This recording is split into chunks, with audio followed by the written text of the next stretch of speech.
11ਵੀਂ, पौड़ी 23ਵੀਂ, 70 चौथी ते 5ਵੀਂ। ਹਮਜਾ ਜੱਜਾ ਜਾਣੀਐ ਬਾਲਾ ਮਰਵਾਹਾ ਵਿਗਸੰਦਾ ਨਿਰਮਲ ਨਾਨੂ ਓਹਰੀ ਨਾਲ ਸੂਰੀ ਚੌਧਰੀ ਰਹੰਦਾ। ਵਾਹਿਗੁਰੂ ਜੀ ਕਾ ਖਾਲਸਾ ਵਾਹਿਗੁਰੂ ਜੀ ਕੀ ਫਤਿਹ। ਹਮਜਾ ਜੱਜਾ ਜਾਣੀਐ ਬਾਲਾ ਮਰਵਾਹਾ ਵਿਗਸੰਦਾ। ਚਾਰ ਗੁਰਸਿੱਖਾਂ ਦੇ ਜ਼ਿਕਰ ਕੀਤਾ ਹੈ ਭਾਈ ਗੁਰਦਾਸ ਜੀ ਨੇ ਇਹ ਦੋ ਲਾਈਨਾਂ ਦੇ ਵਿੱਚ। ਸੋ ਉਹਨਾਂ ਦੀ ਜੋ ਆਪ ਸ਼ਹੀਦ ਭਾਈ ਮਨੀ ਸਿੰਘ ਜੀ ਨੇ ਸਿੱਖਾਂ ਦੀ ਭਗਤਮਾਲਾ ਵਿੱਚ ਦੱਸਿਆ, ਆਪਾਂ ਉਹਦਾ ਵਿਚਾਰ ਪਹਿਲਾਂ ਕਰ ਲਈਏ। ਭਾਈ ਹਮਜਾ ਜੱਜਾ, ਭਾਈ ਬਾਲਾ ਮਰਵਾਹਾ ਤੇ ਭਾਈ ਨਾਨੋ ਓਹਰੀ ਤੇ ਭਾਈ ਸੂਰੀ ਚੌਧਰੀ ਗੁਰੂ ਅਰਜਨ ਜੀ ਦੀ ਸ਼ਰਨ ਆਏ। ਸੋ ਚਾਰ ਗੁਰਸਿੱਖ ਹਨ। ਪਹਿਲੇ ਹਨ ਭਾਈ ਹਮਜਾ ਜੋ ਜੱਜਾ ਹਨ, ਇਹਨਾਂ ਦਾ ਗੋਤ। ਭਾਈ ਬਾਲਾ ਜੀ ਜੋ ਮਰਵਾਹਾ ਹੈ, ਜੋ ਅੱਗੇ ਤੀਜੇ ਗੁਰਸਿੱਖ ਭਾਈ ਨਾਨੋ ਜੋ ਓਹਰੀ ਹਨ, ਉਹਨਾਂ ਦਾ ਗੋਤ। ਤੇ ਚੌਥੇ ਹਨ ਭਾਈ ਸੂਰੀ ਜੀ ਜੋ ਚੌਧਰੀ ਹਨ। ਸੋ ਗੁਰੂ ਅਰਜਨ ਦੇਵ ਜੀ ਸੱਚੇ ਪਾਤਸ਼ਾਹ ਜੀ ਦੇ ਚਰਨਾਂ ਵਿੱਚ ਆ ਕੇ ਤੇ ਅਰਦਾਸ ਕੀਤੀ ਜੀ ਸੱਚੇ ਪਾਤਸ਼ਾਹ, ਸ਼ਾਸਤਰਾਂ ਵਿੱਚ ਸੁਣਿਆ ਹੈ ਕਿ ਜੋ ਕਾਂਸੀਪੁਰੀ ਦੀ ਵੱਡੀ ਉਪਮਾ ਹੋਈ ਹੈ। ਮਹਾਰਾਜ ਅਰਦਾਸ ਕੀਤੀ, ਗੁਰੂ ਅਰਜਨ ਦੇਵ ਜੀ ਦੇ ਅੱਗੇ ਬੇਨਤੀ ਕੀਤੀ ਕਿ ਸਤਿਗੁਰੂ ਜੀ ਅਸੀਂ ਸ਼ਾਸਤਰਾਂ ਵਿੱਚ ਪੜ੍ਹ ਕੇ ਜਾਂ ਪੰਡਤਾਂ ਤੋਂ ਸੁਣਿਆ ਹੈ ਕਿ ਕਾਂਸ਼ੀਪੁਰੀ ਜਿਹੜੀ ਹੈ, ਕਾਂਸ਼ੀ, ਸੋ ਕਾਂਸ਼ੀਪੁਰੀ ਦੀ ਵੱਡੀ ਉਪਮਾ ਦੱਸੀ ਹੈ ਪੰਡਤਾਂ ਨੇ। ਜੋ ਸਥਾਵਰ ਜੰਗਮ ਜਗਤ ਦੇ ਜੀ ਉੱਥੇ ਪ੍ਰਾਣ ਤਿਆਗਦੇ ਹਨ। ਕਹਿੰਦੇ ਕਾਂਸ਼ੀ ਵਿੱਚ ਇੱਕ ਵਰਦਾਨ ਹੈ ਸ਼ਿਵ ਜੀ ਦਾ। ਉਹ ਵਰਦਾਨ ਕੀ ਹੈ? ਕਹਿੰਦੇ ਜੋ ਵੀ ਇੱਥੇ ਸਥਾਵਰ ਤੇ ਜੰਗਮ, ਜੋ ਵੀ ਜੜ ਤੇ ਚੇਤਨ ਜਿਹੜੇ ਹਨ, ਜੀਵ ਹਨ, ਜਿਹੜੇ ਕਿ ਚੇਤਨ ਮੀਨਸ ਜਿਹੜੇ ਐਨੀਮੇਟਡ ਹਨ, ਜਿਹੜੇ ਜੜ ਹਨ ਜਿਹੜੇ ਅਨਐਨੀਮੇਟਡ ਹਨ। ਸੋ ਚੇਤਨ ਜਿਹੜੇ ਹਿਲਦੇ ਹਨ, ਜਿਵੇਂ ਇਨਸਾਨ ਹੋਏ, ਜਾਨਵਰ ਹੋਏ, ਪਸ਼ੂ ਹੋਏ, ਤੇ ਅੱਗੇ ਜਿਹੜੇ ਜੜ ਹਨ ਉਹ ਹਨ ਜਿਹੜੇ ਕਿ ਦਰਖਤ ਹਨ, ਮਾਊਂਟਨਸ ਹਨ, ਪਹਾੜ ਹਨ। ਕਹਿੰਦੇ ਇਹ ਸਾਰੇ ਸਥਾਵਰ ਜੰਗਮ ਜਗਤ ਦੇ ਜਿੰਨੇ ਵੀ ਕਾਂਸ਼ੀ ਵਿੱਚ ਹੁੰਦੇ ਹਨ, ਜੇ ਕਿਤੇ ਕਾਂਸ਼ੀ 'ਚ ਮਰਦੇ ਹਨ ਤਾਂ ਕਹਿੰਦੇ ਉਹਨਾਂ ਦੀ ਮੁਕਤੀ ਹੁੰਦੀ ਹੈ। ਕਿਉਂਕਿ ਸ਼ਿਵ ਜੀ ਦੀ ਇਹ ਵਰਦਾਨ ਹੈ ਕਾਂਸ਼ੀ ਤੇ ਵੀ, ਇੱਥੇ ਜੋ ਮਰੇਗਾ ਉਹਦੀ ਮੁਕਤੀ ਹੋਵੇਗੀ। ਸੋ ਸ਼ਿਵਪੁਰੀ ਨੂੰ ਸਭ ਜਾਇ ਪ੍ਰਾਪਤ ਹੁੰਦੇ ਹਨ। ਤੇ ਜੋ ਵੀ ਉੱਥੇ ਕਾਂਸ਼ੀ 'ਚ ਮਰਦਾ ਉਹਨੂੰ ਸ਼ਿਵਪੁਰੀ ਦੀ ਪ੍ਰਾਪਤੀ ਹੁੰਦੀ ਹੈ। ਜਿੱਥੇ ਸ਼ਿਵ ਹੈ ਉਹ ਸ਼ਿਵਪੁਰੀ ਹੈ, ਉਹ ਉੱਥੇ ਜਾਂਦੇ ਹਨ। ਤੇ ਅਸੀਂ ਤੁਹਾਡੀ ਰਸਨਾ ਥੀ ਅੰਮ੍ਰਿਤਸਰ ਦੀ ਉਪਮਾ ਸੁਣੀ ਚਾਹੁੰਦੇ ਹਾਂ। ਮਹਾਰਾਜ ਅਸੀਂ ਸੁਣਿਆ ਹੈ ਕਿ ਤੁਸੀਂ ਇਹ ਬਚਨ ਕੀਤਾ, ਡਿੱਠੇ ਸਭੇ ਥੁਆਵ ਨਹੀਂ ਤੁਝ ਜਿਹਵਾ ਬੱਧੋ ਪੁਰਖ ਦੇ ਬੱਧੋ ਪੁਰਖ ਵਿਧਾਤੇ ਤਾਂ ਤੂੰ ਸੋਹਿਆ। ਸੋ ਇਹ ਸ਼ਬਦ ਮਹਾਰਾਜ ਤੁਸੀਂ ਇਹ ਸ਼ਬਦ ਉਚਾਰਨ ਕੀਤਾ ਵੀ ਸਾਰਿਆਂ ਥਾਵਾਂ ਤੋਂ ਵੱਡਾ ਸ੍ਰੀ ਅੰਮ੍ਰਿਤਸਰ ਹੈ।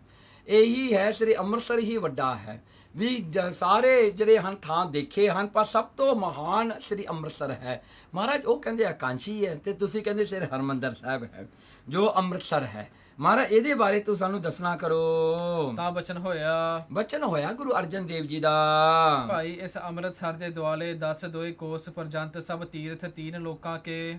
ਮਹਾਰਾਜ ਨੇ ਦੇਖੋ ਬਚਨ ਕੀਤਾ, ਕਹਿੰਦੇ ਜੇ ਜਿਹੜਾ ਕਿ ਸ੍ਰੀ ਅੰਮ੍ਰਿਤਸਰ ਹੈ, ਇਹਦੇ ਸ਼ਹਿਰ ਦੇ ਪੈਰੀਮੀਟਰ ਤੇ ਅਪ ਟੂ ਕਹਿੰਦੇ ਕਿੰਨੇ 12 ਕੋ ਜਿਹੜਾ ਹੈ। ਸੋ ਇਹਦਾ ਜਿਹੜਾ ਕਿਲੋਮੀਟਰ ਦਾ ਹਿਸਾਬ ਲਾਈਏ ਤਾਂ ਅਬਾਊਟ 30 ਕਿਲੋਮੀਟਰ ਦਾ ਜਿਹੜਾ ਰੇਡੀਅਸ ਹੈ। ਸੋ ਕਹਿੰਦੇ ਇਹ ਸਾਰਾ ਜਿਹੜਾ ਹੈ ਤੀਰਥ ਜਿਹੜੇ ਹਨ 3 ਲੋਕਾਂ ਦੇ, ਮਤਲਬ ਆਕਾਸ਼ ਲੋਕ ਜਿਹੜੇ ਹਨ ਆਪਣੇ ਇਹ ਲੋਕ ਦੇ ਤੇ ਪਰਲੋਕ ਦੇ। ਸੋ ਇਹ 3 ਲੋਕਾਂ ਦੇ ਜਿੰਨੇ ਵੀ ਤੀਰਥ ਹਨ, ਸਾਰੇ ਦੇ ਸਾਰੇ ਜਿਹੜੇ ਹਨ ਇੱਥੇ ਹੀ ਆ ਕੇ ਨਿਵਾਸ ਕਰਦੇ ਹਨ, ਸ੍ਰੀ ਅੰਮ੍ਰਿਤਸਰ ਨੂੰ ਘੇਰੀ ਬੈਠੇ ਹਨ। ਸੋ ਇਹਨਾਂ ਵਿੱਚੋਂ ਕੀ ਹੈ? ਭੈ ਮਾਨ ਹੋਏ। ਕਹਿੰਦੇ ਉਹਨਾਂ ਦੇ ਮਨ ਵਿੱਚ ਭੈ ਹੈ ਕਲਯੁਗ ਦਾ, ਕਿਉਂਕਿ ਕਲਯੁਗ ਦੇ ਵਿੱਚ ਕੋਈ ਵੀ ਤੀਰਥ ਸਸਤੇ ਨਹੀਂ ਕਰ ਸਕਦਾ। ਕੋਈ ਵੀ ਤੀਰਥ ਵਿੱਚ ਇਹ ਸ਼ਕਤੀ ਨਹੀਂ ਰਹੀ ਕਿ ਉਹ ਕਲਯੁਗੀ ਜੀਵਾਂ ਦੇ ਪਾਪਾਂ ਨੂੰ ਧੋ ਸਕੇ, ਕਿਉਂਕਿ ਪਾਪ ਬਹੁਤੇ ਜ਼ਿਆਦੇ ਹੋ ਗਏ। ਸੋ ਉਹਨਾਂ ਦੀ ਜਿਹੜੀ ਕੈਪੈਸਿਟੀ ਤੋਂ ਬਾਹਰ ਹੋ ਗਿਆ ਕੰਮ। ਸੋ ਉਹ ਹੁਣ ਓਵਰਲੋਡ ਹੋ ਗਏ, ਉਹਨਾਂ ਤੋਂ ਨਹੀਂ ਹੋ ਸਕਦੇ।